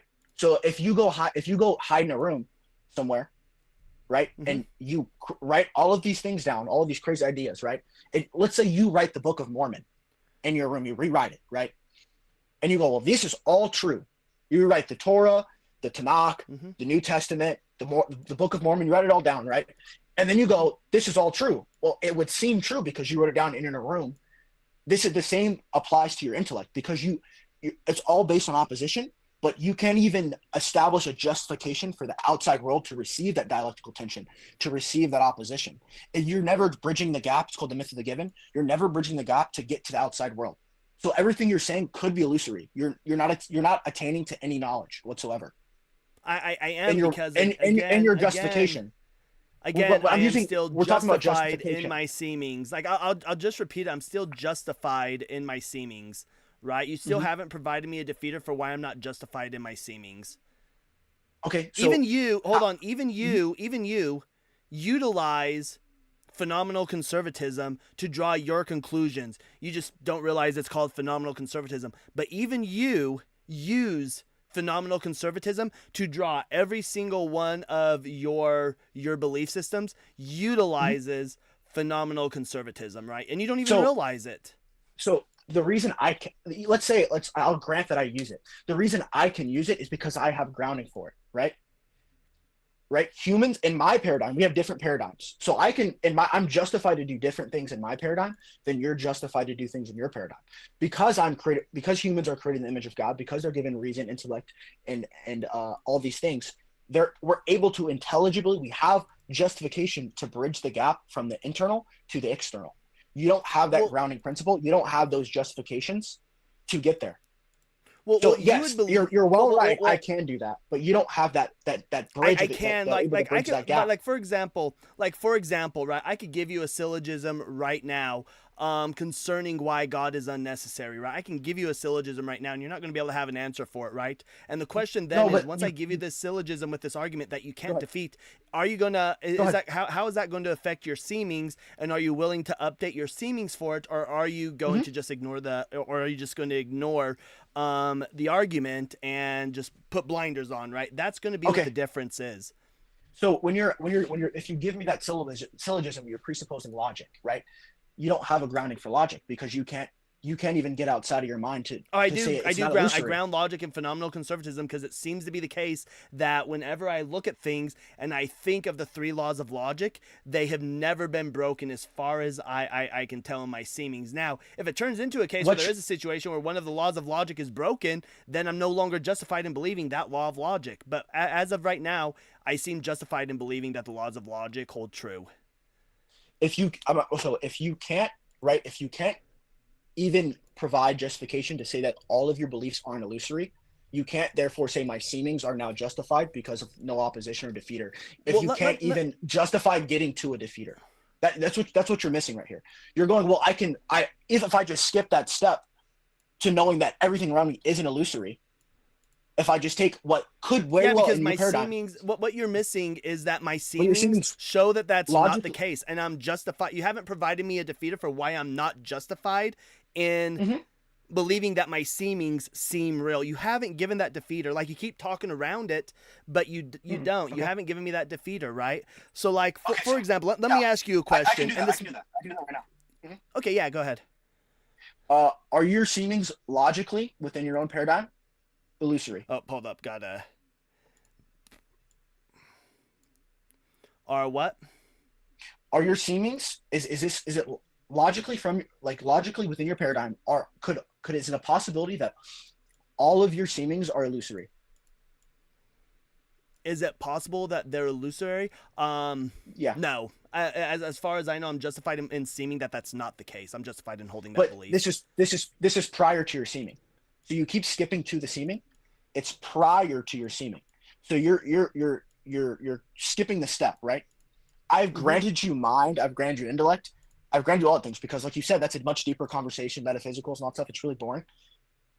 But if I grant you all of those things, right?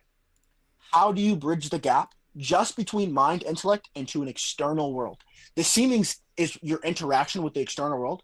What is your grounding? Like, how are you in your paradigm? How are you grounding? Right? What's your justification? That your interactions, your interpretation of the external world is true, is intelligible. That you're actually properly seeing these seemings. You're properly receiving these seemings, right? Because you're within your seemings, you're presupposing mind. I'm granted all that to get away from the boring metaphysical conversation. Yeah. You're skipping to the seemings every time. And Yeah, before because you made no. so it's going to be the case that if it seems to S that P, then S is at least initially justified in believing P. So it seems to me that it seems to me being S that the world I live in is P. Therefore, I am initially justified in believing P. Great. How do you know that there's a P and how that there is a world? Because I see it, I experience it, I interact with it every day without a defeater. Exactly. So how do you justify your seams? Because your seams are dialectically opposed, so one is necessary for the other. Your seams are that you need the world to have the seams. You have yet to justify. Let me ask you a question. Maybe I can illustrate this in a better question. So, have you seen The Matrix? So it's not going to be an analogous. It's not going to work because even in your syllogism, hold on. Why is it not going to work? Why is this not going to work? Because even in your syllogism, you're skipping to the seams, right? You're skipping to the seams. No, I'm initially justified. So was Neo is Neo not justified before he was introduced to Trinity? Was he not justified in believing in the world that he was living in? Did he not have that justification? So you're it's not analogous to the conversation we're having because everyday belief, like you brought up children with Santa, but we're not having like that's not the children like, that's not the justified kind in of, believing in Santa when that's all they've ever been told and they've never been given a defeater? Are they justified in believing in Santa Claus? it's not analogous. It is analogous. When you're talking, that's the point. We're it's justified not. in our seemings until there's a defeater. How do you justify the seams? Because the seams are just we're your justified in interpretation our of the seemings external because world. there's no defeater to it. Until there's a defeater, I am justified in believing that 1 + 1 = 2. Until there's a defeater to it, right? A defeater for a potential of 1 + 1 = 2. There is a defeater to it when we say, oh, well, if we introduce binary, and once we introduce binary, then it turns out that 1 + 1 doesn't equal 2 anymore, right? It equals 10, right? And we get to this because we're now introducing a different type of math. We have a defeater to it. So now whenever anybody asks me, does 1 + 1 always equal 2?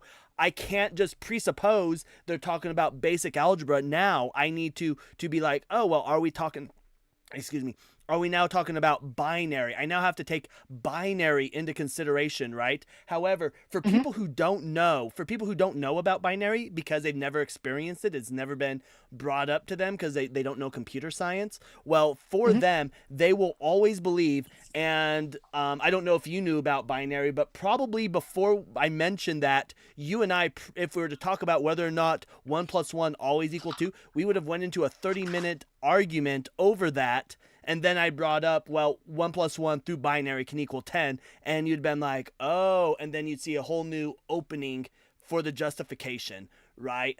Because I gave you a defeater to your argument, right? So, and this So all you keep utilizes logic and all that. It's all things considered. Yeah, and you keep skipping to the all things considered because the all things Mm-hmm. considered are found within the seams, right? All the all things are found within the seams. You haven't justified that you haven't justified seams.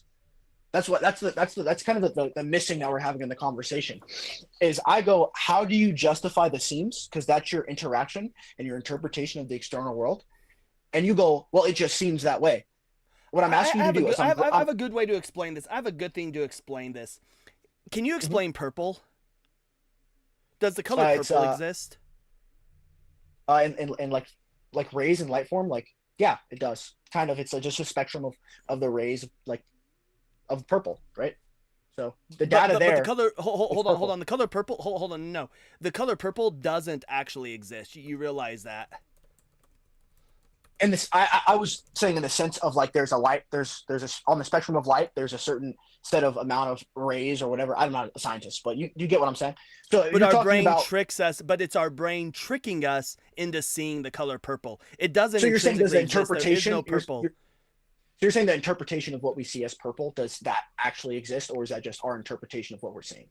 Is that, It's that's just what our you're talking brain. about? It's just our brain tricking Yeah, us into you're seeing talking purple. about the brain's. But yeah, our, you're talking our about the brain brain's doesn't interpretation of the perceive data. purple. Okay, Wait, say that so again? I get what you're saying now. You're just talking about the kind of what's represented in our mind or in our brain of our interpretation of the spectrum of light. You're saying that actual purple doesn't exist, but that the what's shown to us in our mind as purple through interpretation of the data doesn't exist, but it's in our mind. That's what you're saying. Correct. Pretty Yeah, much. but there is Yeah. no like intrinsic purple. It's not out there, right? Yeah. In So- fact, when so- we look at grass, we think grass is green, but we actually have no Yeah. fucking idea what color grass actually is. It's the way our eyes and the cones in our eyes look at how that light bends. We don't know what You're still color missing- grass actually is. You're still missing my contention here. My contention is you can't get to grass. You can't get to purple. You can't get to light. You can't get I to can seeds. because my seams So how do you- show that there's grass. I don't know why this is so hard for you to understand. No, because what you're importing into seemings is the existence of the external world. You're importing a lot of things into seams. You haven't gotten to seams yet in your paradigm. In your justification, you haven't gotten to seams. I How does have. that- like, you that's just don't very- want to you- accept it. No, it's okay. So how do you justify, right? Inside of your, like, you're starting off at seams, right? You're starting off like some kind of like Cartesian thing of like, I seems, therefore I am, right? Right. But in that, like, Descartes has already been destroyed. Like, it doesn't work because he's presupposing time. There's things more foundational than what you're saying, right? So before you get to seams, right, you have to justify that your seemings are justified. You have to justify that your interpretation of the seams are justified. And you're not doing quick. that. You're just going Well, seams. real quick.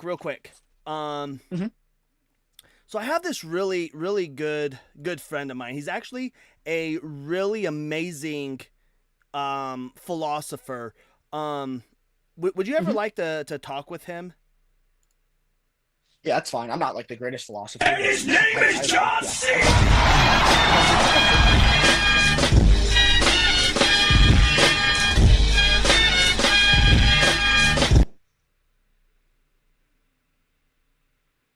Yeesh. Dare you not agree with my solipsism, my hard solipsism? Therefore, you are wrong. Which I Right. hope he realizes that solipsisms are, say it with me, class, subjective. Right, and that's just what he wasn't understanding, right? Shoosh. This is what he wasn't understanding, right? I don't. All I have to say, right, and put ones in the chat if you understand what I was saying, is that we are simply justified. It's not a truth claim. I'm not making a truth claim. All I am saying is that we are justified. We are justified in what we believe in through our seemings until there's a defeater. Right? So when he's trying to say that I can't even get to the grass, I can because I see the grass. Right now there's a carpet right there. So it seems to me that there is a carpet right there.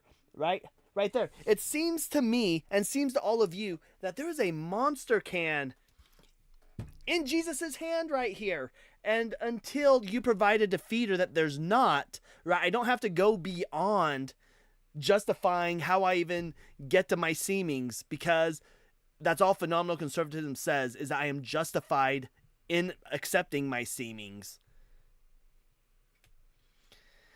And also, he must have forgot to take colorblind people into account. So, Mm-hmm. Well, and that's I another good love example. it when they tie themselves in knots. It's just, you're using all these big words when honestly, if you cannot simplify them to where even people in chat who are trying to understand, you're not doing solipsism or transcendentals correctly. You know what? F-35 Yes, dear. pilot. F-35 pilot is 100% correct. See, here is where my seemings are being updated. I mentioned that this can is being held in Jesus's hand, and F-35 pilot just gave me an argument and said, actually, it's not in Jesus's hands. And you know what? He's right. It's not in Jesus's hands. It's floating there. You know what? So he provided a defeater, right? A defeater was provided, and now I've got to Look at update that. my seemings. Look at that. Super quick. Phenomenal conservatism in action. We're going to go ahead and bring up Algo real quick. That was just. I'm pretty sure Socrates and Plato are rolling in their graves right now. Good Hey, evening, how you all. doing, What was Algo? How are you? Hey, Algo. I am in a mirthful mood tonight, folks, because I heard two really, really good ones today that I was like, I've got to share this with everybody. They're both brilliant. They're so good. It's those, damn, I wish I'd thought of those kind of moments. So the first one is an upgraded take on the old, can God make a rock so big that even, we've heard it all before. It's like that 2.0, but with a modern take on it that is like a Star Trek-esque logic trap. It's brilliant. And then Can the God second create one, a social media page so big that he can't log in? not bad. And then the second one is going to be a sing-songy retort in the Disney vein that I'm pretty sure Hanji would love to perform when those times happen. So first, onto the logic trap. So I had this big spiel about how our ancestors are brilliant. We don't give them enough credit. I mean, the pyramids, plumbing, mathematics, poetry, philosophy, for better or worse, on and on. So someone in our past, one of our great ancestors, thought of this logic trap that proves, or at least explains, I should say, why God's never around. So here's here's probably how it went down. And guess what, all you Christians out there? This is going to be one of the only times you're ever going to hear old, ugly Uncle Algo recite a prayer. Here we go. Uh-oh. Dear sweet daddy God. Dear sweet baby Jesus God. I don't know which one I'm praying to. I mean, does the Holy Fart Ghost even count and is included in this? I don't know. The Holy Trinity? Yeah, or the one, the three, and one. I don't know. The Holy Hair Care product. Whoever's up there listening, I beseech you, and I am fervent in my request, so this ought to count. I would ask you to answer this one prayer, and that is, could you never answer any of my prayers ever? Poof! You're done. Amen. Sorry. Think about it. It's a Star Trek logic trap.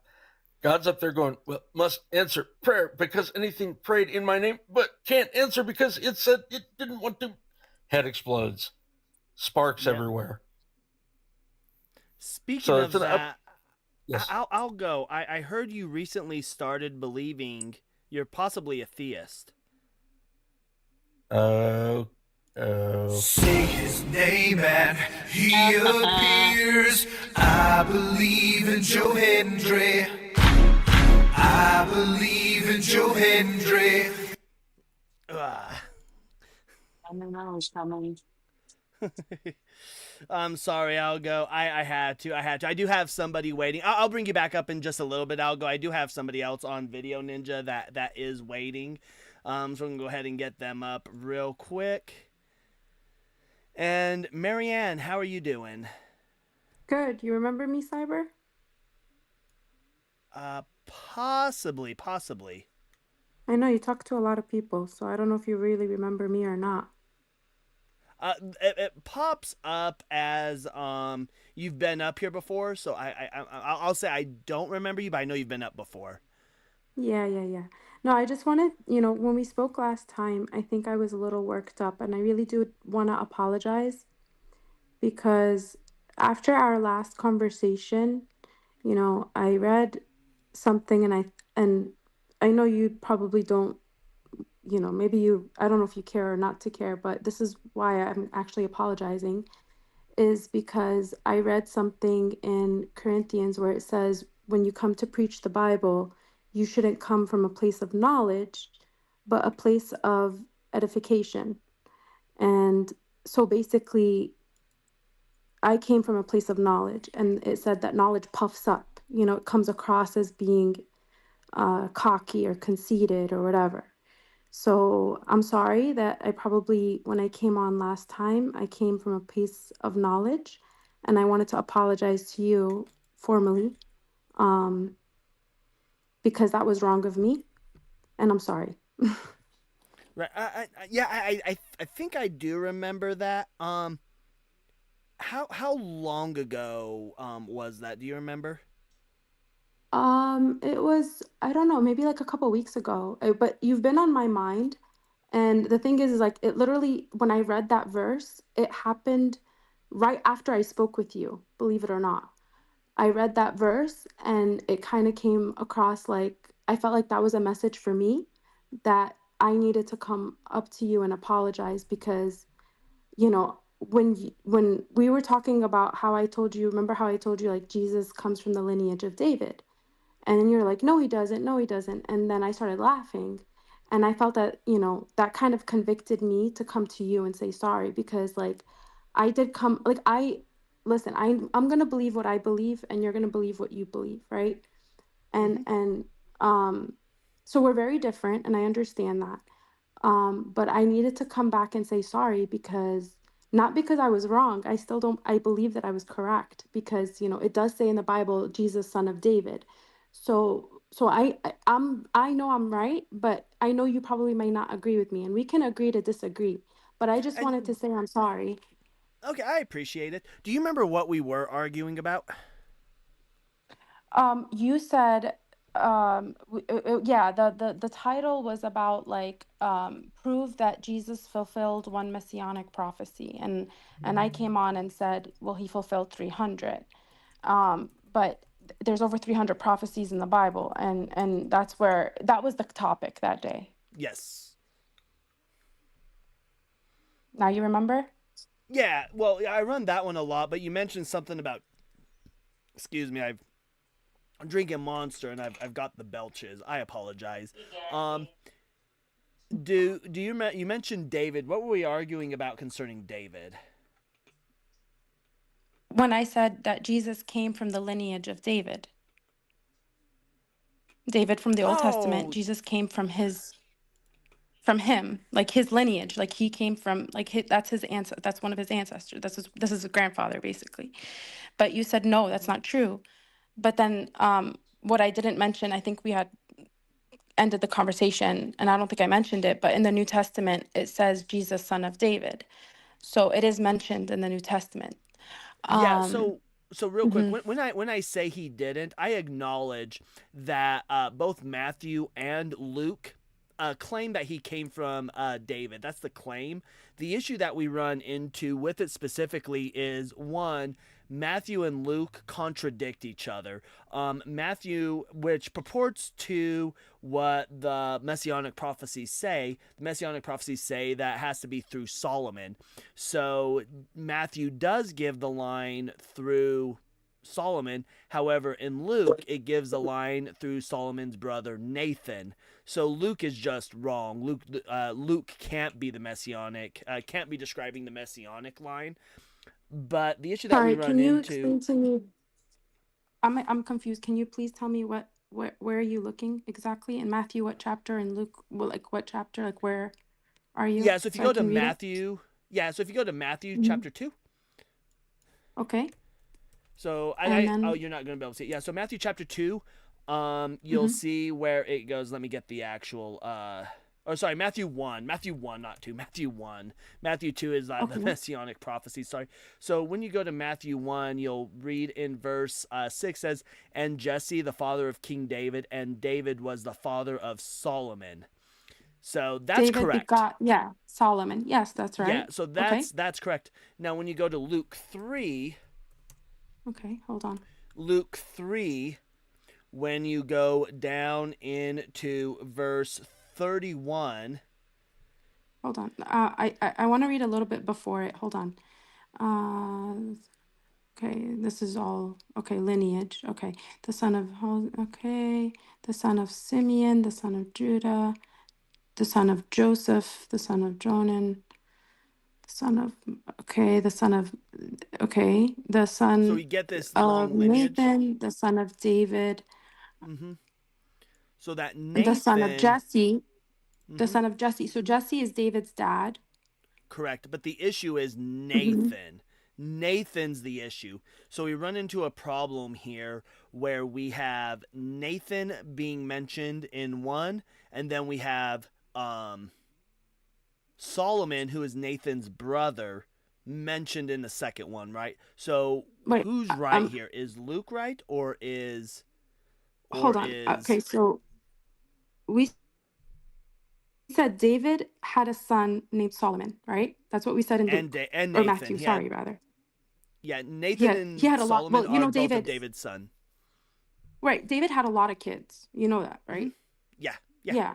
Okay. So what's the problem? So the messianic line must go through Solomon. Uh, okay, but Jesus came how many years after David? Like that, like hundreds of years after David. So where's Yeah, the but contradiction? because the messianic line has to go through Solomon, not Nathan. It must be through Solomon. So, well, okay, let me ask you a question. If me and you were somewhere like on the street, okay, and a car accident happened, right? We saw the car accident. Mm-hmm. And then the police came over to me and asked me what I saw. And then the police came over to you and asked you what I saw. Would I use the same exact words as you? Or would me and you be different? Would my report be a little bit different than your report? Like I can include some details that I would probably, or you can include some details that I would have missed, and I can include some details that you would have missed. Can that happen?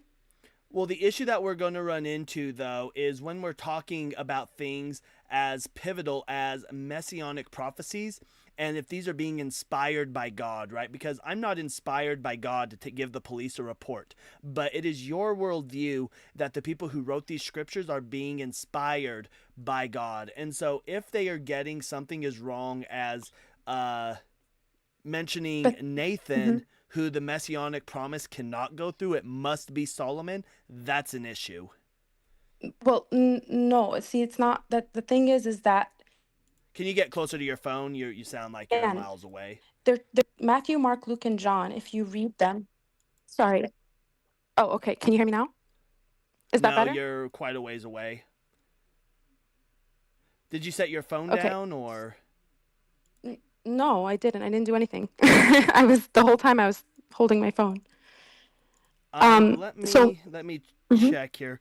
Here, let me do this. I'm going to drop you real quick and then come right back up. So okay. Oh, they can hear you fine. They can hear you fine. I don't know why I can't hear you fine. Okay. Maybe it's just me, but they can hear you Okay. fine. All right, they can hear you fine. Oh, So okay. we'll keep going. All right. So again, Matthew, Mark, Luke, and John, they're all saying the same stories, right? But they're all from different perspectives, like I said, because they're not the same person. They're not going to say the same exact story because they're four different eyewitnesses account. They're four different, they have they are like all scripture is inspired by God. There's only one author. There are 40 writers, but there's only one author, right? But again, they never contradicted each other. They just added something that the other person probably didn't mention. But that doesn't necessarily mean there's a contradiction. They all come back to say one story, which is Jesus died and rose from the dead, right? Like they Well, all agree on that part. So yeah, but hold on, but the issue is, mhm. right? The issue is that the story also states, God also states that it must be through Solomon, right? And so as soon as we get a story where Solomon is not the thing, as soon as we mention Nathan, then we have not only a contradiction with Matthew, but we have a contradiction with the words of the prophets, right? Luke isn't a prophet, but we have a contradiction with the words of the prophets, right? So we can be fine and accept Matthew somewhat, but we can't accept Luke as being the messianic line. Luke's gets Okay, it but wrong. okay, so let me ask you a question. You said Solomon was David's son, right? Yes, And then you said Nathan is David's son as well. Who's the father? correct. They're both David, right? And then in the Bible it says what? It says Jesus, son of David. So David is still there. David was not canceled. Just But because they didn't God say the says son of in the Old Solomon. Testament, hold on. But David Uh-huh. said, or not David, God says in the Old Testament, it will be through Solomon, right? And the reasoning for this is because we Where keep does it it through say a that? very specific line. Because imagine there's somebody else, because the way thrones are passed is it goes to the elder child, right? So imagine if they just left it up to the line of David, right? And now let's say we run into a case where we have two people then claiming to be the Messiah. Who do you accept? Do you accept the one that is actually from the actual line that God said it was supposed to go through, or do you accept the one that it went through somebody else's line? Who do you accept? See, the thing is the question is invalid, I feel, because they're both like again, it's not contradicting. Like if you're telling me, like if you had a dad and his name is Bill, and then his dad is named, his dad had two sons, and and then they had a grandfather, but you came from like John, whatever, like you're still coming from that lineage. Just because they said a different name doesn't mean, you know what I mean? Doesn't mean that it's not No, true. the You're important still, lineage is that's not Solomon. Solomon contradicting. is the important lineage. But Solomon came from David, and we both agree on That's that, right? irrelevant. It's irrelevant, right? So Okay, I don't know how that's if so, irrelevant.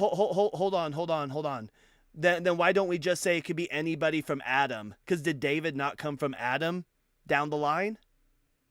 Of course, we all came from Adam. Yeah. So why couldn't the Messiah be anybody from Adam? Why can't anybody be the Well, Messiah? can I share something that happened today? Actually, I just Well, heard no. you I say just I didn't need know. you to. I just need you to Yeah, answer the it's related. question. I promise it's related. I promise it's related. I promise it's related.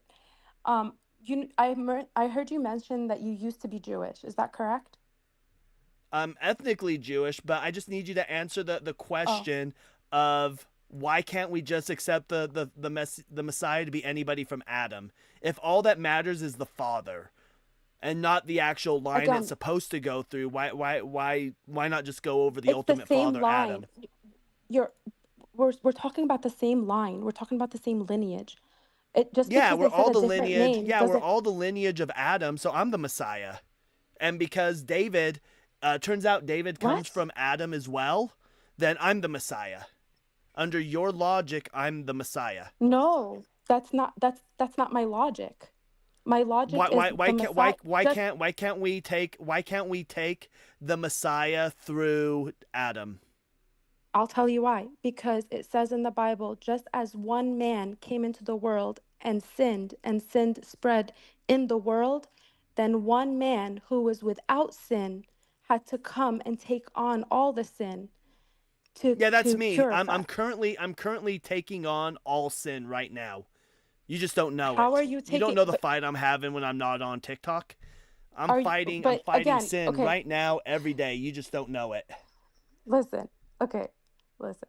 So Jesus, he, when he died, he rose from the dead. He took on, he is pure. He is 100, we're sinners. Me and you, we're So sinners. hold on, hold on. We're You're not you're not perfect. answering the question. This is what gets you kicked is when you're not answering questions, right? So the question is, right, why can't it be me coming from the line of Adam? It's a Because we simple are from the answer. line of It's a Adam. simple We answer. are Like we from the can line answer of it. It's Adam. simple. We are from the line of Adam. Yeah, so why But the can't difference anybody between from the us line of and Adam be Jesus, the Messiah? because we are not divine. We're not you're not Hold divine. on, We're hold not on. God. I'm saying We are not God. hold on, listen. Setting Jesus aside, why Why would I couldn't it set be Jesus aside? anybody else from Adam? Why could it not be anybody else? Because we're human. So is We are Jesus. created. God, no, Jesus is begotten. He's not created. That's why it says in Genesis, in the beginning was No, the word, and the listen. In order for this to be Jesus, right? In order for it to be Jesus, it has to mean that Jesus had to have come from a specific line, right? Because that's what Matthew and Luke say, right? That's what Matthew and Luke are trying to set is this is the proof, right? And part of the proof is that Jesus came from David. But you're saying beyond David, it doesn't, or after David, the line doesn't matter because it's still the line of David. But if that's your logic, why can't we just push it back to Adam? Why couldn't anybody else have been the Messiah? Why did it have to come from David? that's the point. No, the point is that it didn't have to come from David. The point is that It God, does who have to come is from David. infinite, It does, unless you're well, calling God a liar. Does God lie? no. Hold on. No.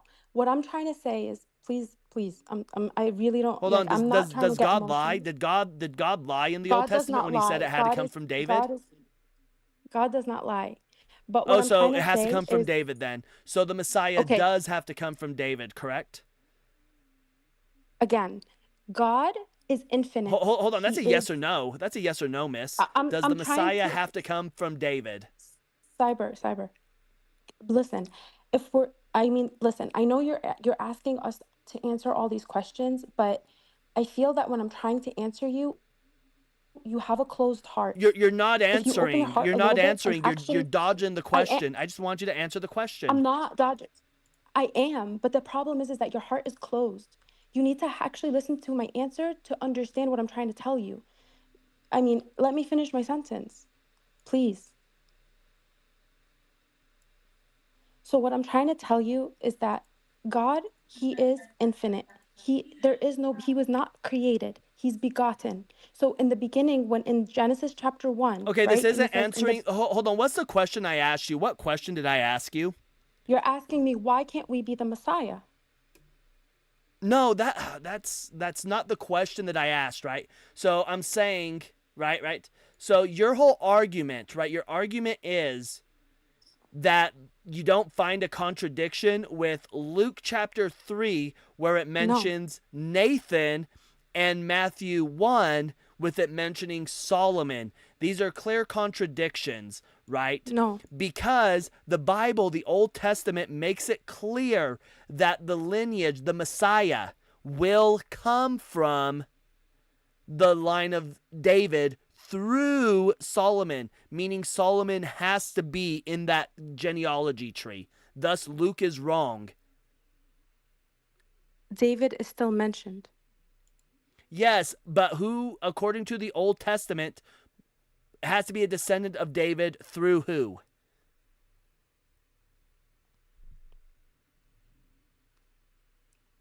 Doesn't matter. It's David. It David is, does it's the matter because the lineage Old of David, Testament whether it's says his who it son has or to whether be it's his through. grandfather, The whether Old it's Testament says who it has to be through.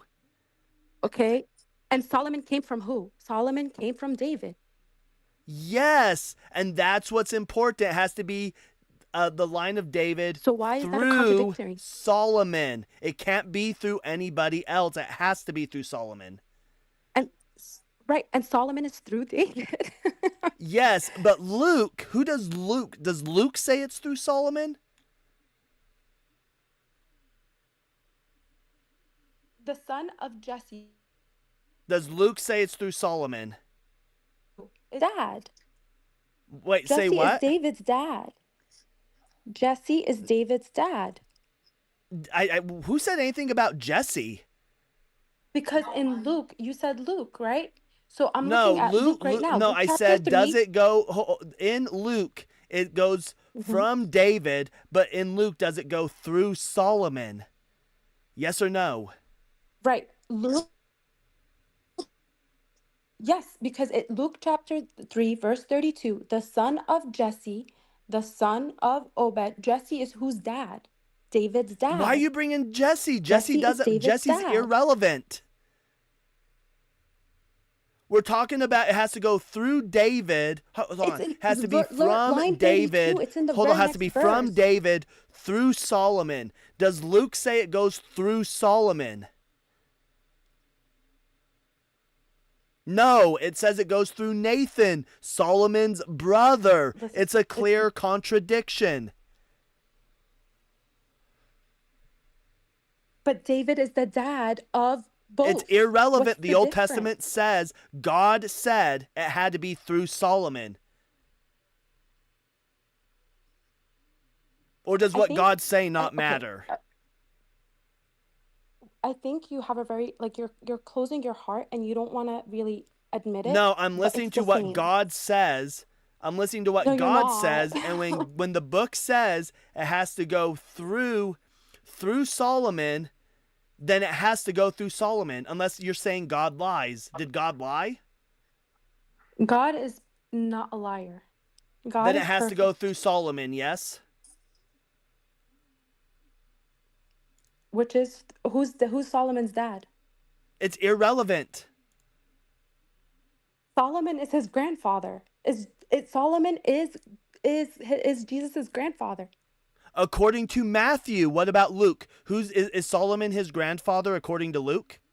Just because they didn't mention, again, me and you are not going to say the same exact thing. Just That's as Mark irrelevant. and I Luke don't are care not, about car or accidents. Matthew and I'm Luke. not inspired by God to talk to the police. So I'm giving is you an Solomon, analogy. according to No. Luke, I'm hold giving on, you an according to analogy Luke, so that I can listen, understand. Marianne, according to Luke, is Solomon Jesus' grandfather, according to Luke? Solomon is Jesus' grandfather. According to Luke, Even if yes it's or not no? mentioned, According to Luke, even yes or if- no? yes, but he didn't mention it because he's a different person from Matthew. Hold on. Nathan is Solomon's brother.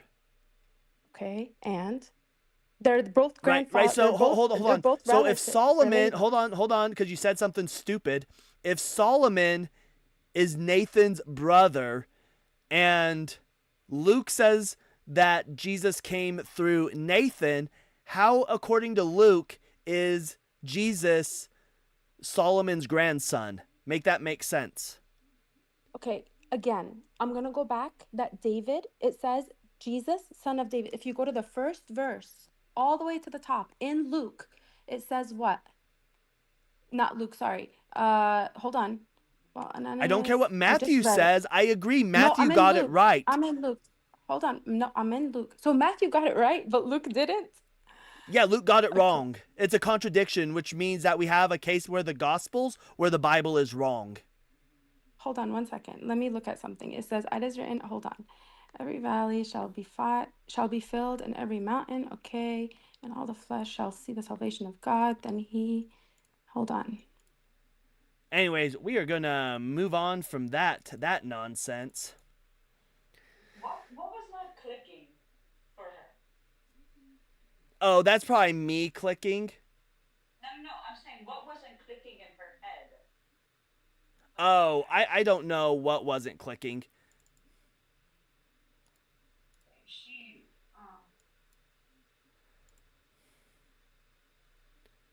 All right, and can you all hear? On my end, things got quiet. Can you all hear Hanji okay? Oh, let me do some clicking on this end here. Okay, they can hear you okay. They can hear you okay, so that's good. Okay. Edmo, can we have your age for TikTok POS, please? 25.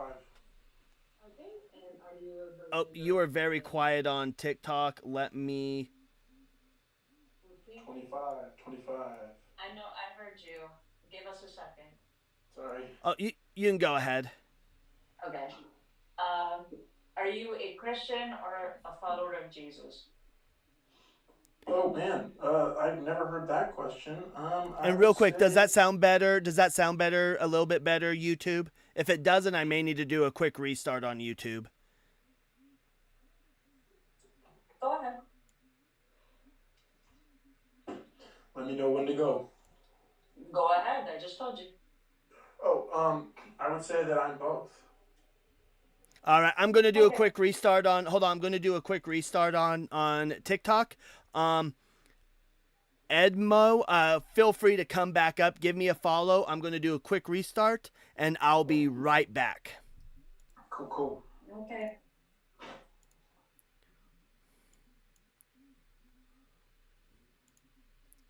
Yeah, I don't know why it does that from time to time. Now I gotta remember to go turn their voices back down so that you all don't get your ears blown out.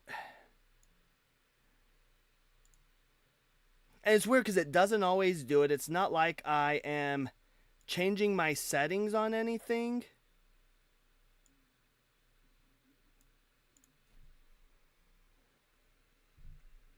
Do I sound okay, though? Am I sounding okay? You sound Hello, good, Edmo. my brother. There we go. Okay, I'm hearing you a lot better. You're sounding a lot better. Cool. All right. Ugh. Dude, I can't find a mic or USB. Okay. Then we're going to get Hanji back up.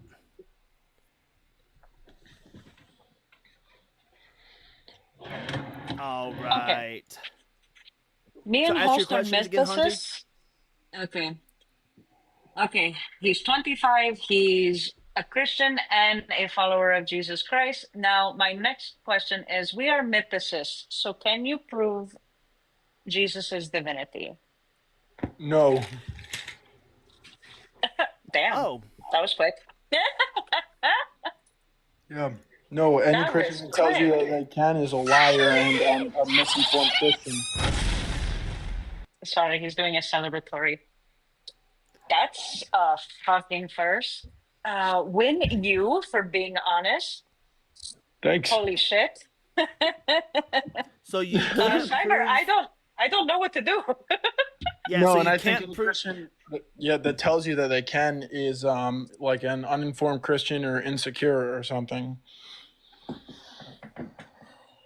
Okay. Are you able to... Can you prove the historicity of Jesus at least? To a certain extent, there is a viable profile through the lens of historicity. All right, and what's your historical evidence that Jesus existed? So I would say that one of the most compelling arguments from historicity would be the historical record evidence documentation of the hagiographic evidence of Jesus's life when compared to his contemporary Roman Caesar Tiberius. All right, so you're saying that because Tiberius existed, then Jesus existed? Yes, I'm saying that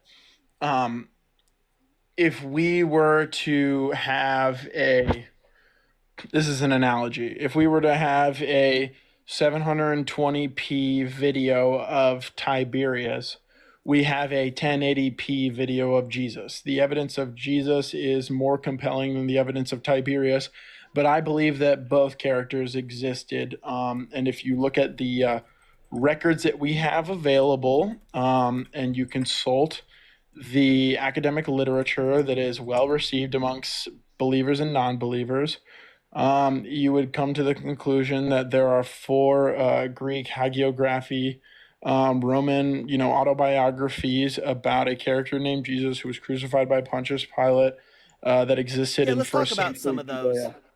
Let's talk. Yeah, Well, sure. first of all, yeah. So let's talk about some of the evidence first. So the issue that one of the things that we talk into is that when we talk about Tiberius, not only do we have historians write about him, but we have contemporaries that write about him.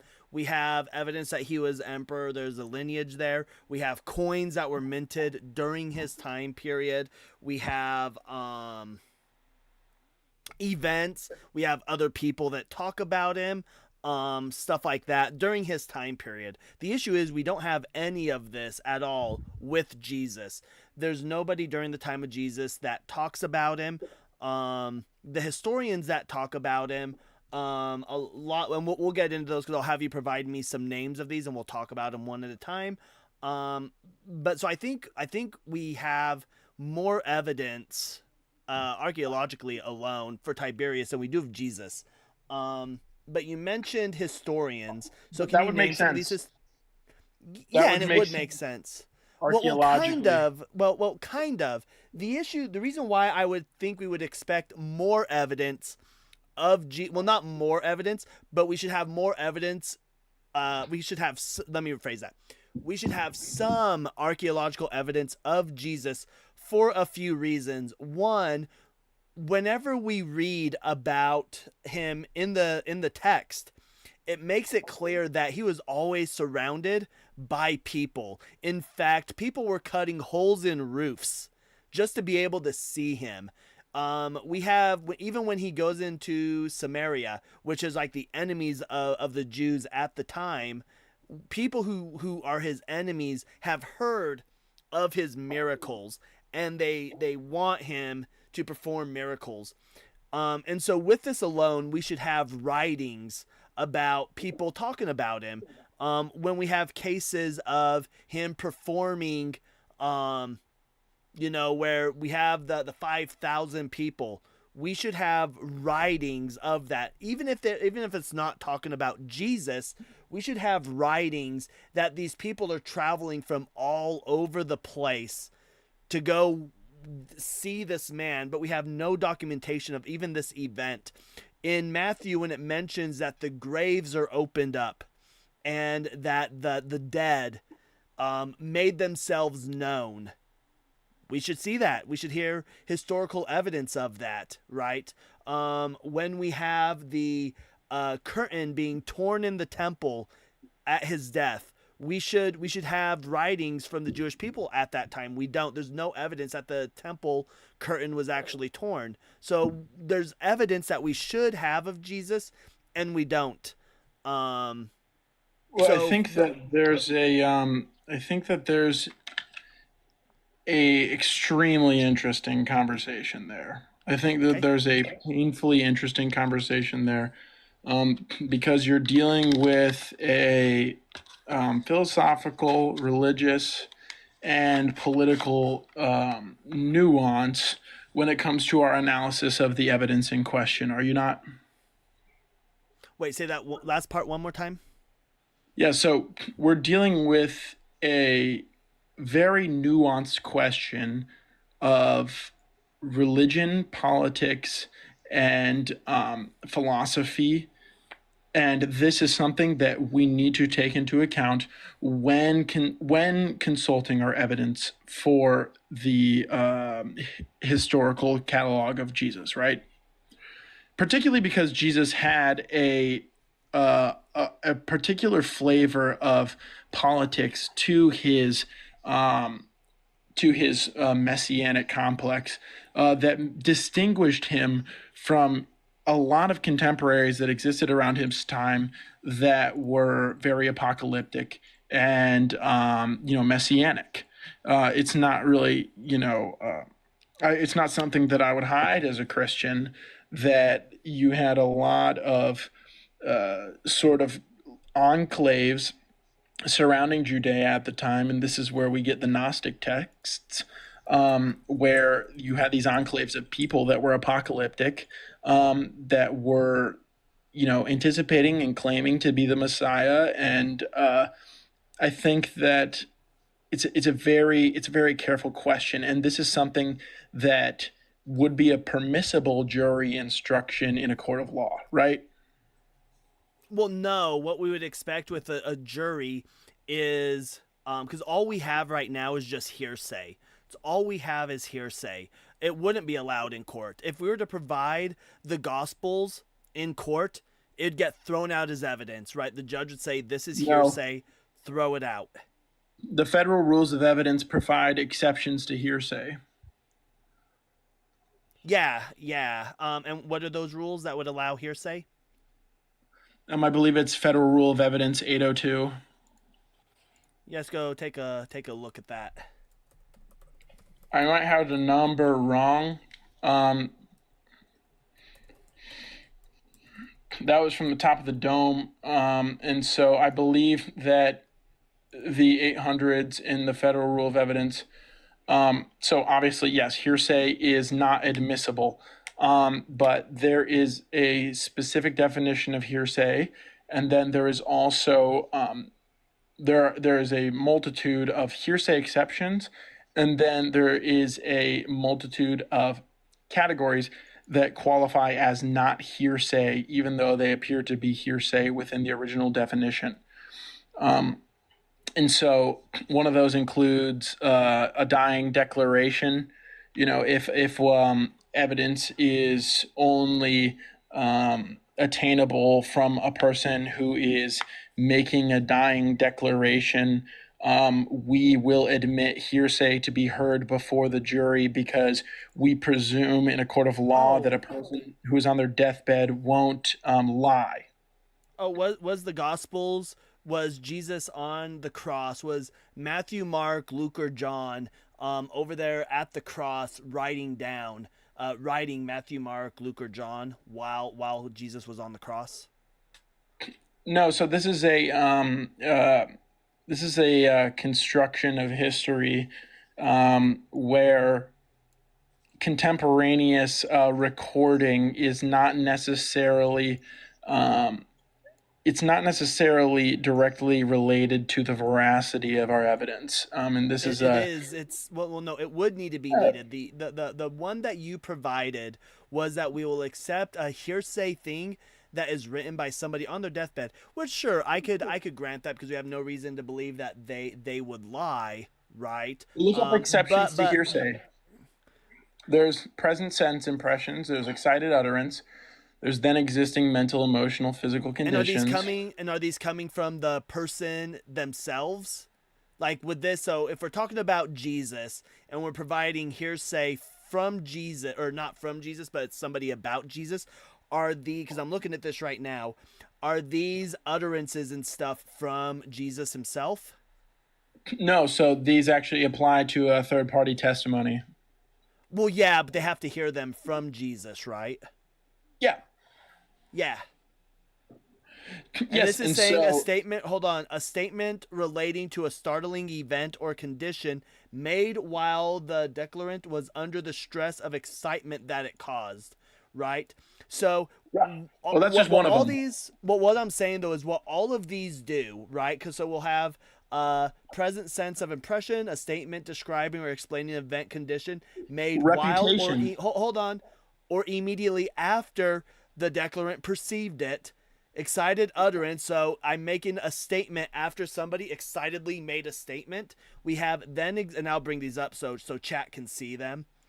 Right, want chat to be able to see these so we can see where they don't fit. Not a single one of these is going to fit Jesus, right? Because these are all implying that they need to be done at immediately after it happened, right? Then existing mental, emotional, and physical condition, a statement of the declarant, then existing statement of mind, sensory condition, but not including to, a statement made for medical diagnosis or treatment, a record of recollection, a record that is on the matter the witness once knew about but now cannot recall well enough to testify fully and accurately, was made or adopted by the witness when the matter was fresh in the witness's memory and accurately reflects the witness's knowledge, right? So keep in mind when we talk about this, accurately reflects the witness's knowledge, because we'll go through where you're either going to have to concede that Jesus either didn't know what he was talking about, or Matthew didn't have, or other authors did not have things accurately, and it wasn't fresh in their mind. That contributes to the veracity. Right. And that's actually one of the things that I actually find most interesting about the gospel, is that its inconsistency to me actually goes to support its veracity, in that if it was a fabrication, I would find that the conspirators that were fabricating such a catalog of texts would ensure that they matched each and every detail perfectly. Oh, I don't believe, when I say that these are fake, I don't believe that there was like a group of people that were like conspiring and sitting down and writing these. I believe that they are different schools of thought, and we had an issue where we had like Arianism spreading, we had Marcionites, we had a bunch of other things going on, and so they sat down and they looked over all of the gospels that had been written over by different schools of thought. And keep in mind, when the gospels, when the Bible was compiled, right? When it was initially compiled, it was never intended for the layman to ever own the book, right? In fact, it was illegal to own copies of the text. You weren't allowed to own it. They never intended for us to have it. I'm not sure that that's a perfectly accurate statement. Yeah, can you find anything where it was okay to own it? The oral tradition. There's no evidence of an oral tradition. In fact, if you talk to the historian Eusebius, where would the evidence be? The sound dissipates upon its conception. Yeah, if you were to go to Eusebius, so let me ask you real quick, when do you believe the Gospel of Mark, which is like the earliest gospel, when do you believe the Gospel of Mark was written? This is a good question. I would say that I usually put the Gospel of Mark. I would say that the earliest incomplete copy we have fragments of late 1st century, and then the earliest complete copy we have 4th century. So do you know the name of the earliest manuscript that they have? Well, I mean, not of Mark, just of the Gospels, or of the New Testament in general. Do you know what the earliest manuscript is? I'm not necessarily sure I know how to answer that question. I'm not sure it's specific enough. No, it's P52. P52 is the P52 is I wouldn't say that represents the earliest the oldest. The earliest complete manuscript of the Gospels. I think that's a little bit inaccurate. I would be careful to say that. But yes, I know I'm aware of John Ryland's P52. Yeah, and do you know when John Rylands dates it to nowadays? I believe that he has I believe that it is, somewhere between early, around 100 CE to as late as 300 CE. So John Rylands places it at 200. That's where they're placing it now, because right between what I said. Yep. So they place it at 200, right? So we don't have any manuscripts, any manuscripts, no fragments. We have nothing earlier than 200, right? So that's but we know that manuscripts are like copies, and the manuscript isn't the original text, right? So we know that the original text was probably written a little bit before that. How long before or how early before, we don't know. But the question that I have for you is, when do you believe whoever wrote Mark wrote it? When do you believe they actually sat down and wrote down Mark? I don't believe that it was formally written down contemporaneously with Jesus's existence. I think that makes sense given the narrative wherein Jesus is associating himself with the uneducated and impoverished. And so I would say that, me personally, I think late first century. And I think that it makes total sense that in our limited ability to analyze historical documentation, especially with respect to, the development of literacy at that time, that So the it literacy. So when we look at the literacy rate at the time, the literacy rate is anywhere from 3 to 10%. It depends on where you're at. If you're in a city like exactly. Jerusalem, so if you're Yeah, in a that's right. city I never like knew that. Jerusalem, Wait, can I just tell you thank you for that fact. That's a really cool fact. yeah. So whenever you hear like myself or my friend Jaron, who runs Christ Before Jesus, it's actually a book that he wrote all about the mythicism of Jesus. If you don't know Jaron, give him a follow. His title's Christ Before Jesus. In fact, tomorrow, for those who don't know, we'll be running our first podcast of R&R. We'll be running that first podcast. We'll be talking about it. I would say that my primary reference material is the historical Jesus in context from the Princeton libraries. Yeah, but real quick, so but most historians are going to place it that when you get into cities like Jerusalem, the literacy rate is up to probably 10%, but when you get into like the boonies, it's probably down to 3%. So most of us are just going to put it in the middle, and we're going to give grace to the lower end of the spectrum. So normally we'll draw it at about 5%. We'll say, hey, probably 5% of the population knew how to write. Now, Wait, when can I ask you a quick question on that note? Yeah.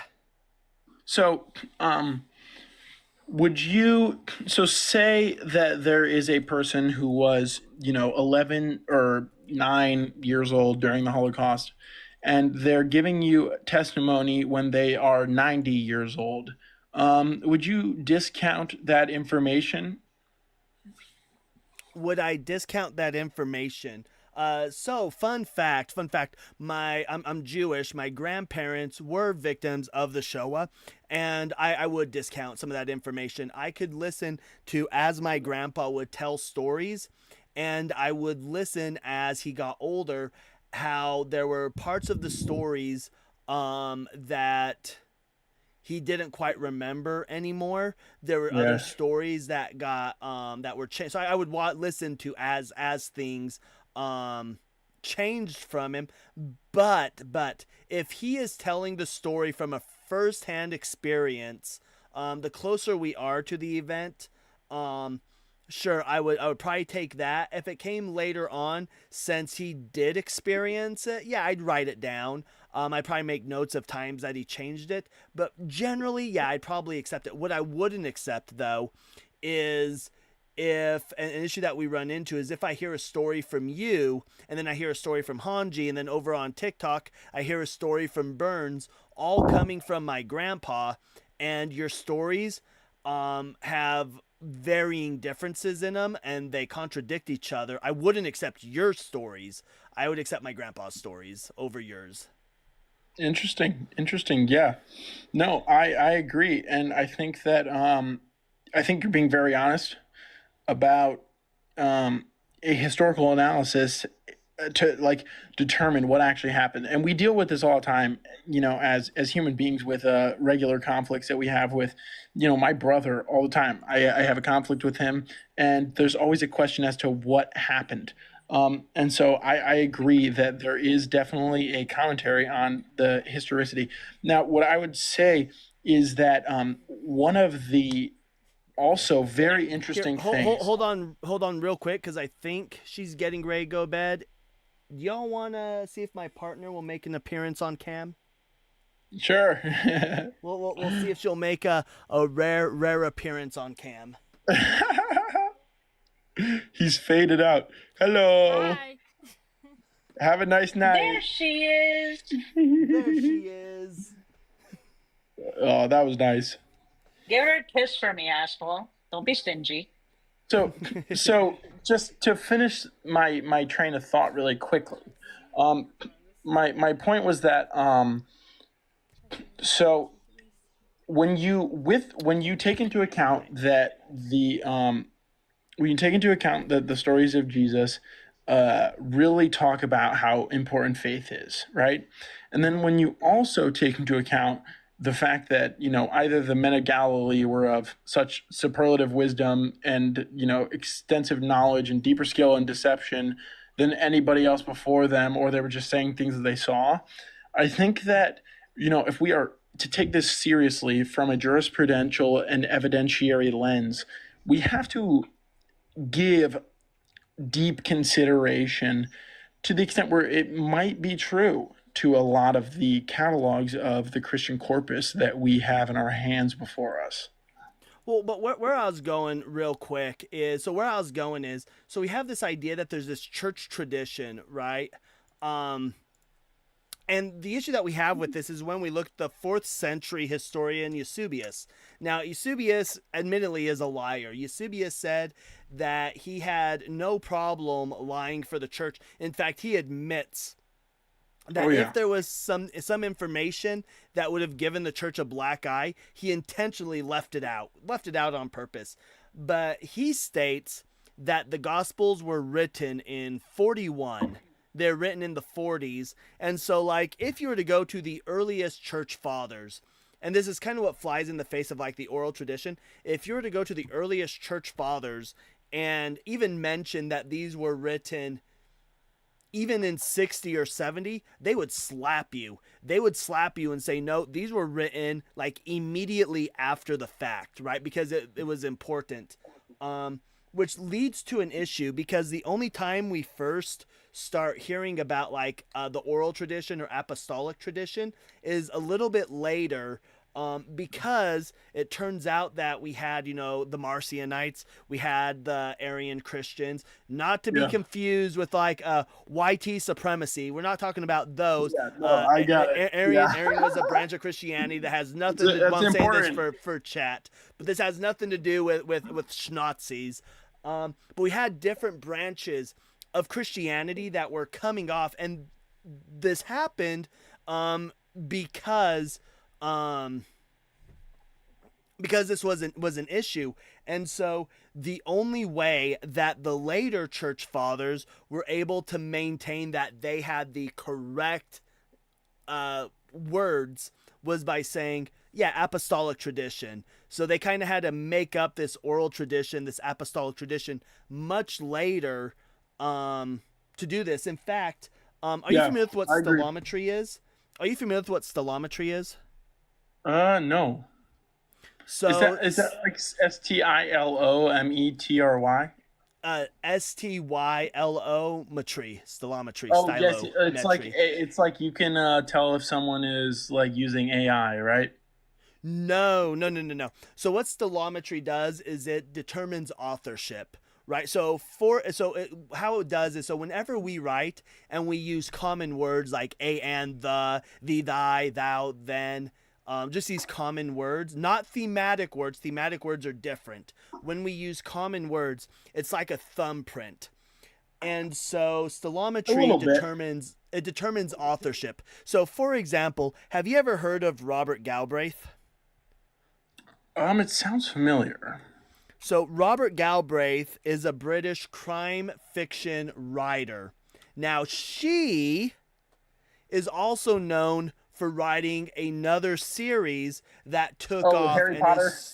Yeah. So J.K. Rowling is Robert Galbraith, but she wanted to keep J.K. Rowling associated with the wizarding world. So her other writings, when she started writing crime fiction, she wanted it to do it under a thing. And by writing crime fiction, it's a completely different genre. It's completely different than these characters. However, because the common words that we use, you can't change them unless you try super hard. If you super focus, you can change them. And so, people, whenever somebody finds an author that they write, we as humans tend to be kind of creeper people, and they tried to stalk this Robert Galbraith. Turned out that they couldn't find him anywhere. So people ran stylo on his books, and they found out that it was J.K. Rowling. Her and her publisher initially tried to deny it, but they finally had to come out and admit it.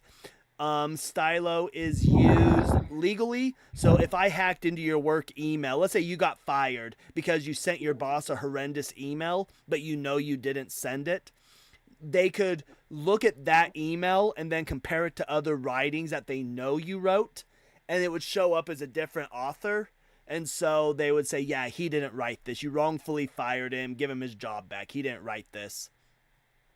Yeah, so that's like, I have heard of stylometry, and I've only heard of it through my Mormon friends that I, academically and intellectually sort of have issues with. And so I would say that, yes, I agree in the same way that, carbon dating is fairly reliable. It still has a margin of error, Yeah. Quick question. Are these Mormon friends of yours? Just quick. Are they on TikTok? I haven't talked to them in years. I was going to say, tell them to get on TikTok. I want to talk to them. Well, it turns out that they're pretty easy to shock. they don't want to come up because it is the case that I also have a background for them. We'll flip this over. Nice. So I have this background. I have this background here. Joseph Smith is a false prophet. Oh yeah. And yeah, they never want to come up. Like, I agree with that.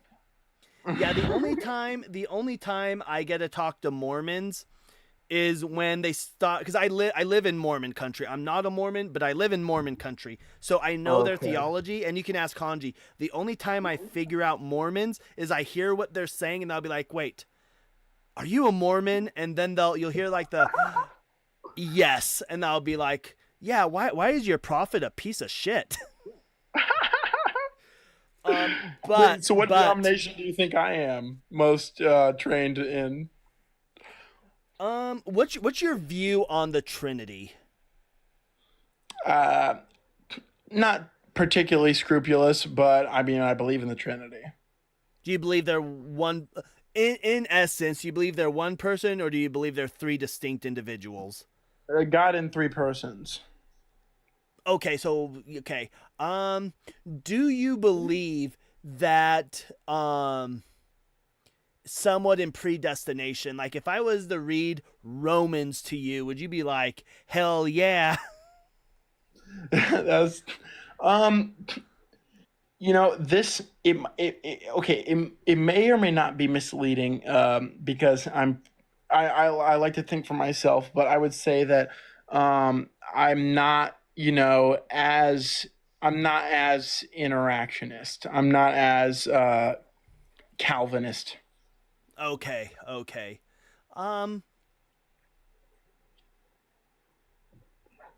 Do you believe in sola scriptura? I assume no. Nope. Are you Methodist? No, I'm Catholic. Oh, I don't know. I should have got Catholic. Should have. Well, hold on. I don't blame you because that one was like the obvious answer, and I'm like you. Like, I don't pick the obvious answer half the time. Yeah, well, not only that, but like, okay. So whenever, the reason why I didn't clock Catholic is because most Catholics who understand the church fathers, like when we start talking about apostolic tradition, they're most of them are immediately like, no, it's absolutely apostolic tradition. And the fact that you agreed with me when I mentioned the apostolic tradition, I was like, okay. And then with Catholics, we get two views with Eusebius. We get two views. One view is don't bring him up, don't talk about him. We know he's a liar. Don't talk about him. And anytime you bring him up, they'll say just don't talk about that. Yeah. Or if we mention he's a liar, they'll be like, no. So those were the things that had me thinking not Catholic, because you kind of agreed with me on those things, which most Catholics don't. But where I'm going at though is, so my friend Jaron, wrote Christ Before Jesus. This is his book. And they're data sciences, and they utilize stellometry in this.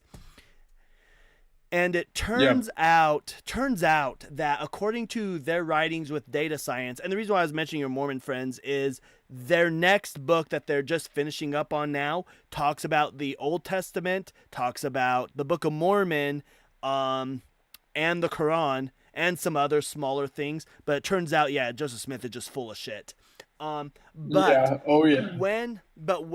ran stellometry, they find that the New Testament, all of the New Testament, is written in the mid-2nd century. None of it appears with any, because a stellometry, not only will it tell the difference between you and I, but it'll also pick up writing changes throughout time, because the way, say, William Shakespeare learned to write is different than how George Washington learned to write, which is There's different an evolution.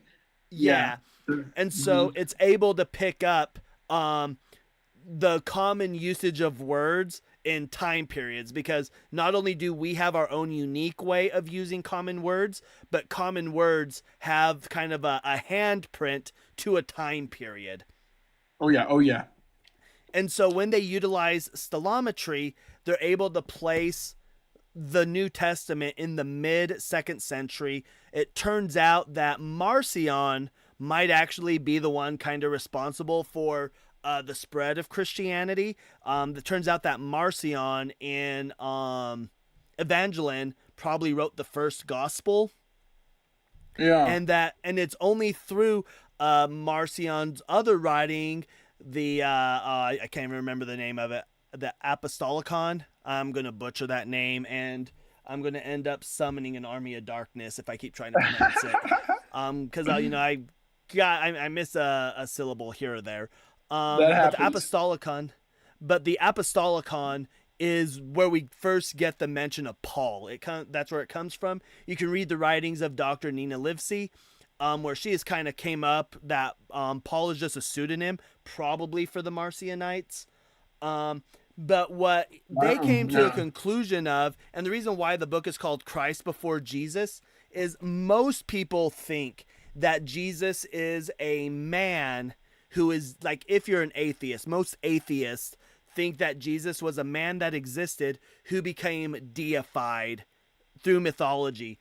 But what they purport is that Jesus was actually mythology first, who got humanized. And we see this through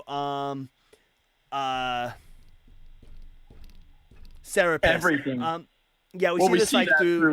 We see that through a lot of stuff, because okay, so you're actually hitting on a very interesting aspect to me. So, I come from a very, Christian tradition in my family. My family really doesn't like me. They don't think I'm Christian. I'm very progressive, and I come from a very conservative area. And I feel like I'm actually one of the few people who's actually educated on the Christian tradition where I'm from, because most of the people around me are like these crazy conservatives that force you to believe in things without, evidence, or syllogistic logic, And so what you're hitting on to me is interesting, because I believe that one of the most interesting things about the Christ story is that, yes, it's the anthropological mythos, right? So it's the story of mythos through anthropology. But it's the first time in that link of anthropological mythology where it writes the next chapter perfectly, and then it also simultaneously claims to be a fact.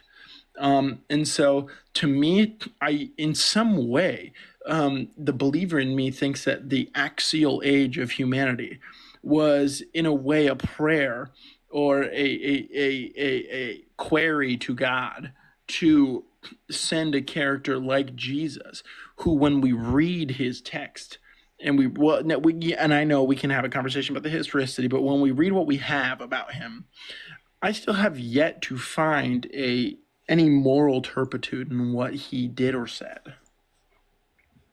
Well, I think some of the issues that we would have is like, for example, you're aware that like Mark has two endings to it, right? And one was clearly added later, right? Oh yeah. And I know drawing a line in the sand, one of the most famous stories. It's it's a later thing that was added. Yes. Well, and when you mentioned, are you talking about the adulterous woman, like he who has no sin casts the first stone? Yeah, it's one of the most famous ones, and it was added Yeah. like 100 years later. Yeah. Yeah, and we know what book it comes from. It comes from a book called Didascalia Apostolorum. That was Yeah. a Yeah. third. That was Yes. a Yes. Yes.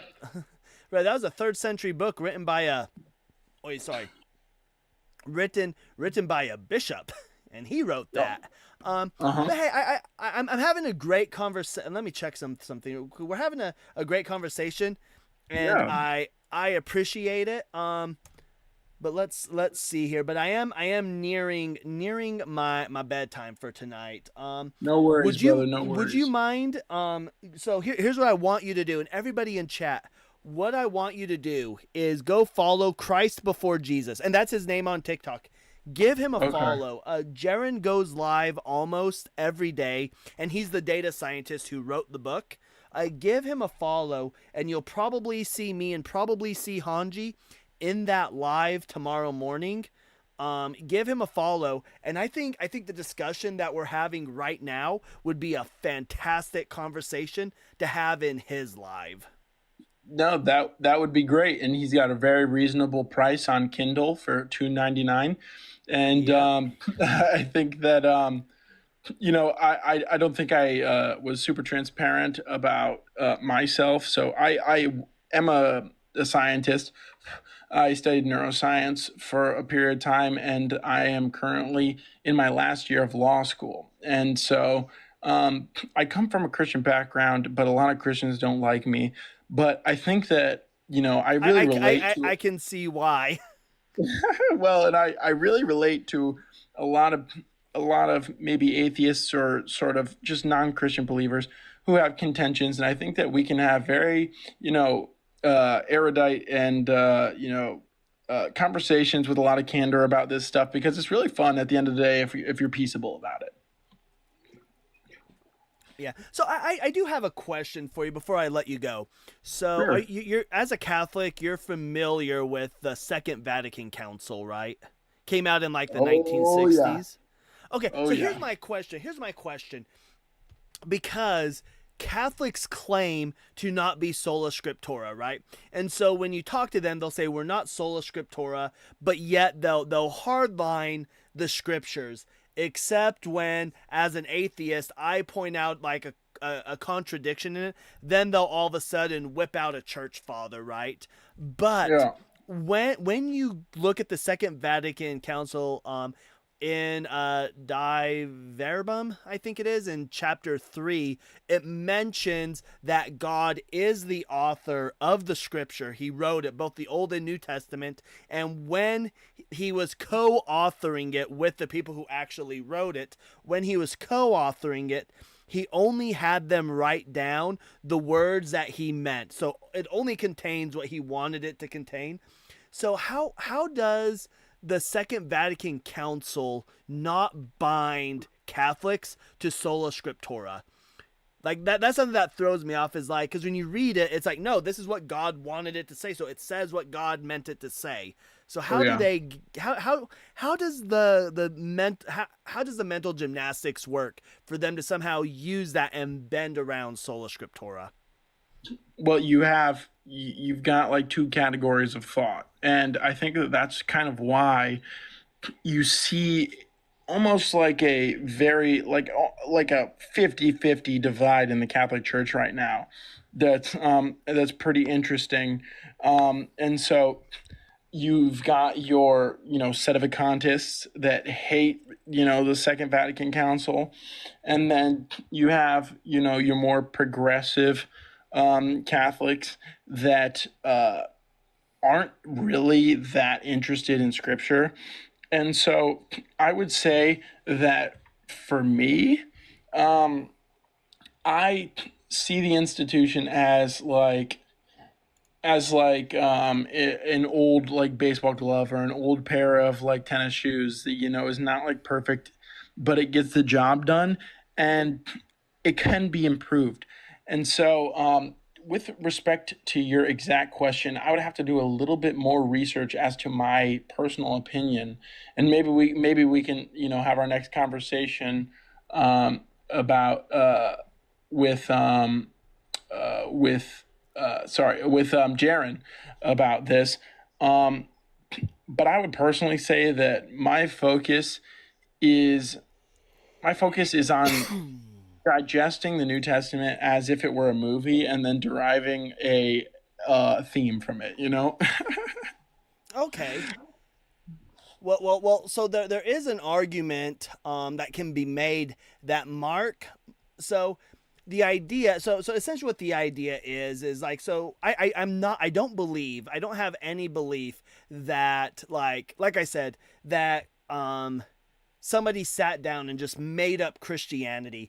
I believe that Christianity was, I believe that we had to start with a mystery cult. I personally believe it was to worship Serapis. Serapis, when you look at the miracles that Jesus performs and you compare them to the syncretic gods that made up Serapis, you'll find that they're like one-on-one. And you'll find that in a lot of Greek city-states, they'd have like a temple dedicated to the patron deity of the city. They might have a smaller temple dedicated to a different deity, like a secondary deity. And either be like a smaller temple or even just a shrine. And then they'd have an altar, right? And this altar was for things. And the altar would always be kind of to the unknown god. And that's who it was dedicated to, was like an unknown god.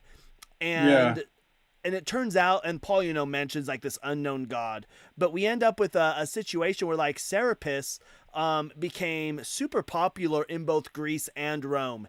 Super popular god, was never formally adopted into the Roman pantheon. In fact, Caesar Augustus, Octavian Augustus, in 14 CE, we have evidence that he actually outlawed Serapis worship because he's the first one who deified the emperors, because he had an infatuation with Julius Caesar and he wanted to deify Julius Caesar, so he kind of started the deification of the Roman emperors. And this ban on Serapis worship, some emperors were really strict with it, other emperors didn't care, most emperors didn't care, but this would force Serapis worshippers to go into mystery cults because they didn't want to get in trouble. So it forced them to go into mystery cults. And then when we really see the explosion of Christianity, Christianity really explodes after the Bar Kokhba revolt. After that happens, that's actually when we see Christianity take off as well. So I'm an artist. And so you're the first person to like bring me to Serapis before Mithra. And so I would say that being like, I am a scientist and I try to be as closely tied to empirical reality as I can, but in some ways I'm a little bit influenced by art. And so one of the interesting things about Serapis is, yes, his literary and like aesthetic parallels with Jesus. There's something interesting there. Now, I would say that the diversity of the categories of thought around Jesus at his time is one of the primary things that takes me away from, like a syncretic explanation as a Serapis cult being that sort of primary driver behind the Christian tradition. Well, what I think though is, so we see this happening, and we have, and every now and then you'll find writings where there's a Serapis, and then we see like a Christus added to it, like Hadrian. Yeah, like Hadrian in one of his letters, he mentions that they found these Christian bishops and priests, and they worship Serapis Christus, right? So every now and then we see this. We see that Christ later on evolved to only mention Jesus, to refer to Jesus, but we do know that like Christ just means anointed, just like in the Hebrew in the Oh, yeah. Jewish Tanakh. You'll see like where Mashiach appears 39 times, but it's not referring to Hot Mashiach, right? It's not the Messiah. It's just the term Messiah. And so Christians who don't realize that, they'll read these and they'll be like, oh, look, there it is. There it is. Yeah. But what my belief is, though, is that we have mystery cults of Serapis, and once a mystery cult is formed, it turns into a thing where it's difficult to break away from, break out of. There's no reason to. And then we get the Bar Kokhba revolt happening. We have the Jews are being kicked out of Judea, and this gives these Serapis worshippers an opportunity to learn a little bit about Judaism. And now they're able to come out and openly worship Serapis. They've just changed his name to Jesus. And when we read the early church fathers, because you'll hear cases where like Papias and other early church fathers are quoting scripture, things that Jesus said, but they never say, you'll never notice they say, well, Matthew said Jesus said, or in Matthew chapter 2, verse blah, blah, blah, blah, here's what it says. You never get that. All you get is, well, Jesus said this. And then when we use telemetry, we see that these books are being dated to the mid-2nd century. It seems to me that we've got these mystery cultists who are I don't think it's a situation of them being malicious. They just want to be able to worship their deity openly, not secretly. And so when they see the Jews being expelled and the Jews, we had to go into hiding, especially from the Roman Empire, who's going to stop and be like, hey, are you Jewish? Tell me if this is true or not. Nobody's going to do that. No, you're not going to know who the Jewish people are. Nobody's going to, and a Jew's certainly not going to come out and be like, hey, let me answer that for you, because we're in hiding. We're hiding from the Roman Empire. And so it's a perfect time for Serapis to change. I think it got changed to Jesus.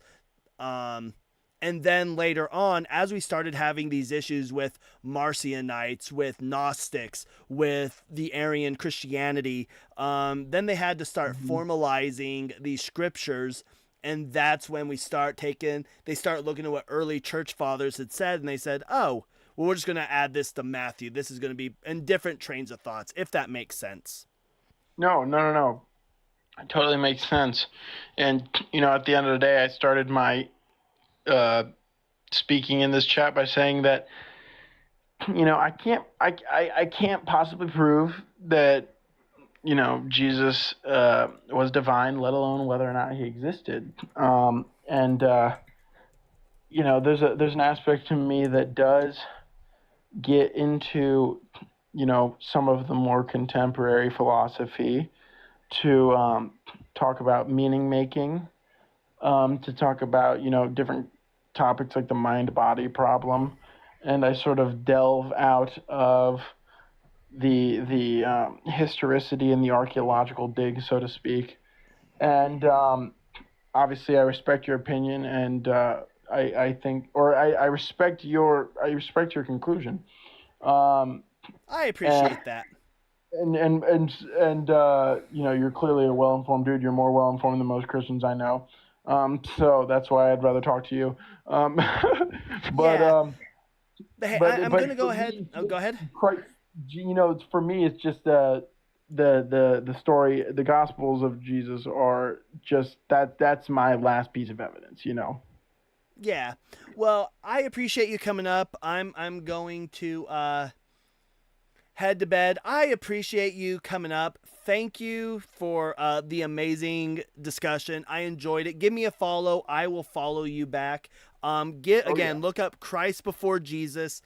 There's 2 accounts. Give both of them a follow. I don't know which one he's going to go on. Follow Well, if Hanji's okay with it, but give Hanji a follow. Because like I said, either her or myself are usually paneling with him if I'm not at work, but I'm off tomorrow.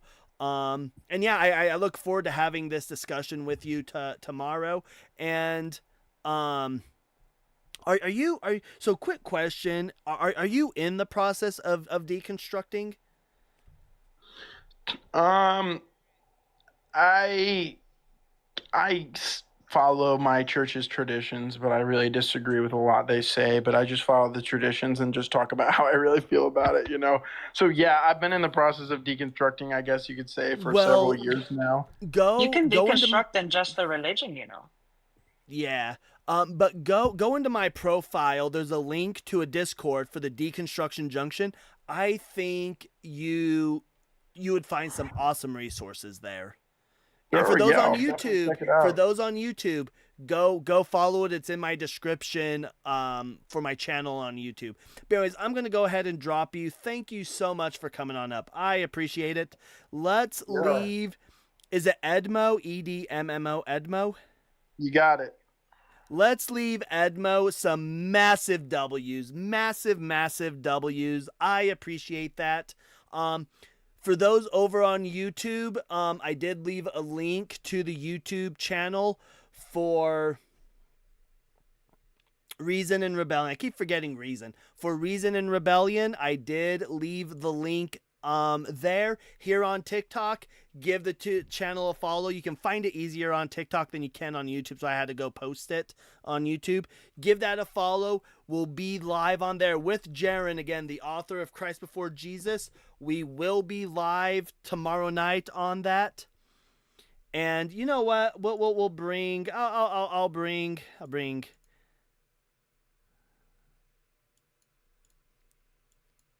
Got one last person. This person is a really good, dear, close friend of mine, and I want to support them any way I can. So how are you doing? Hi, I'm all right. I think I sound quite a bit different. You do. This is day 26. I have a comparison video if you're okay with me playing it. Yeah, go ahead. Let's hear this 26-day comparison video. Yeah, so this is obviously day 1. This is my voice 1 day on a testosterone booster. And this is my voice 26 days on a testosterone booster. There is a noticeable difference. I feel like I don't get to see your lives much anymore, so every time I see your lives, I'm like, oh my god, request. Maybe you can get up for like 30 seconds to be able to like give an update. You know what? Maybe tomorrow, because I see you on lives all the time. Maybe tomorrow I'll hop in one of the lives you're on, if you're on lives tomorrow. I should be. It's my dad's birthday, because obviously you're saying tomorrow, I'm thinking today, because it's 7 a.m. for me. It's my dad's birthday, so I might not be as active, but I'll probably still be around. Yep, and real quick, I'm going to read what some of the YouTube is saying. We got Dark Eve over there saying, this is when you played your thing, heck yeah. We have Tenebris saying, big difference, and then Dark Eve saying, it sounds more filled out. Thank you, guys. Thank you on YouTube and here, just for like even listening, because it sounds like so stupid to be this excited over like a voice change, but it's made me so fucking happy. So support I is don't like, think it's stupid. I think you're coming more into your identity now, like who you truly are. Don't sell yourself short, darling. Yep, and that's what's important. Like for all you conservatives that might be here, whether it's on YouTube or TikTok, this is what it's about. It's about people being confident, being comfortable, right? Like I don't care how you personally view about it, agree with it, disagree with it, but what's important is allowing people to be what makes them comfortable, to make them happy, what keeps them on this side of breathing in oxygen and exhaling carbon dioxide. So I am super excited for you, and congratulations. thank I love you. carbon dioxide in the morning. Kidding. But anyways, I am going to call it a night though, so I'm going to drop you all. Is there any last words that either of you want to have? Take your meds. Everybody take your meds and stay hydrated. Yep. Jaren, if you're Oh, listening, suck my toes. and quick question. Knock knock. Who's there? Not us. Yeah, not you.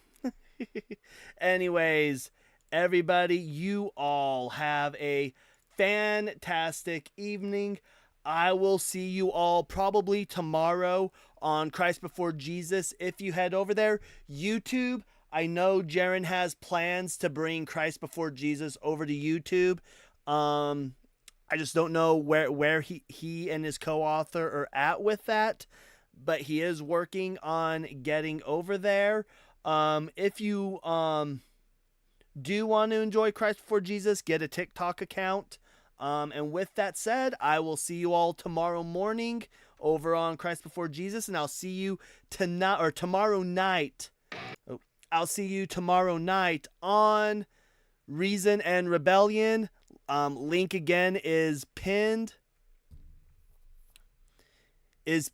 over on the YouTube chat. Give that a follow. I will see you all tomorrow.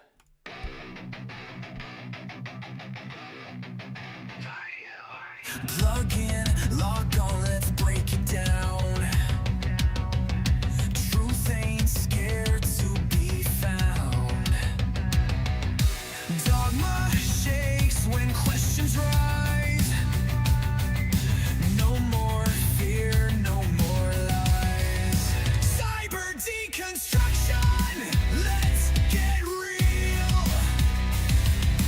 Faith when challenge starts to peel. If it's built on solid ground, why is it scared to stick around?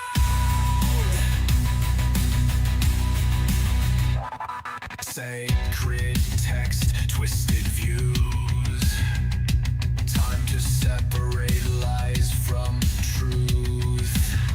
Not here to burn, but here to see what survives when the mind breaks free. Deconstruct, analyze, open hearts, open eyes. If it falls, let it be. What remains is meant to be. Cyber deconstruction, let's get real. Faith when challenge starts to peel.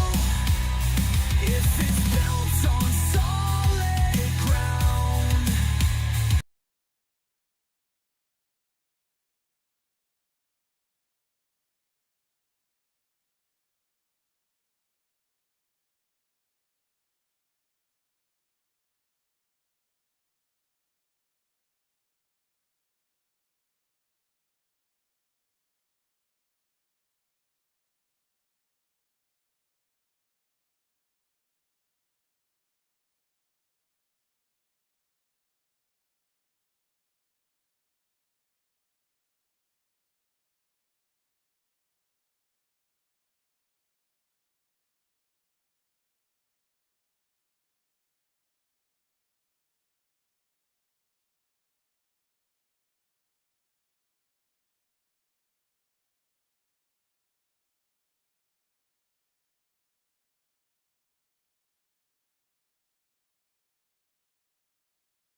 Oh, sorry. I just want to read some super chats really fast. Thought I had my mic on. Then I remembered I turned it off, so I'm over here reading these super chats, forgetting that, not even realizing that my mic's not even turned on. So real quick, I do have some super chats that I forget to read, and I'm going to work on getting better at reading these, but I do have 2 of them. We got another one from Cyphus Ignatius for $2. Thank you so much for that. Caller uses anti-justification while using faith. Absolutely. That is the big issue with tag, right? Tag is they're going to call me out for using presuppositions, but yet they also use presuppositions that they can't justify unless they're presupposing God. That's how they get there. So it's ridiculous. And John Gates, thank you so much for the $6.66. Hell Satan. It says that supernatural things do not exist. God is supernatural. God does not exist. Thank you so much for that. Again, I saw this as I was reading in chat. Somebody mentioned not reading super chats. I am going to work better at that. I didn't get a notification form. Normally I do. So I am going to do better at making sure I read these. Thank you all so much for the support. I appreciate it. You all have a fantastic rest of your evening. I will see you all tomorrow.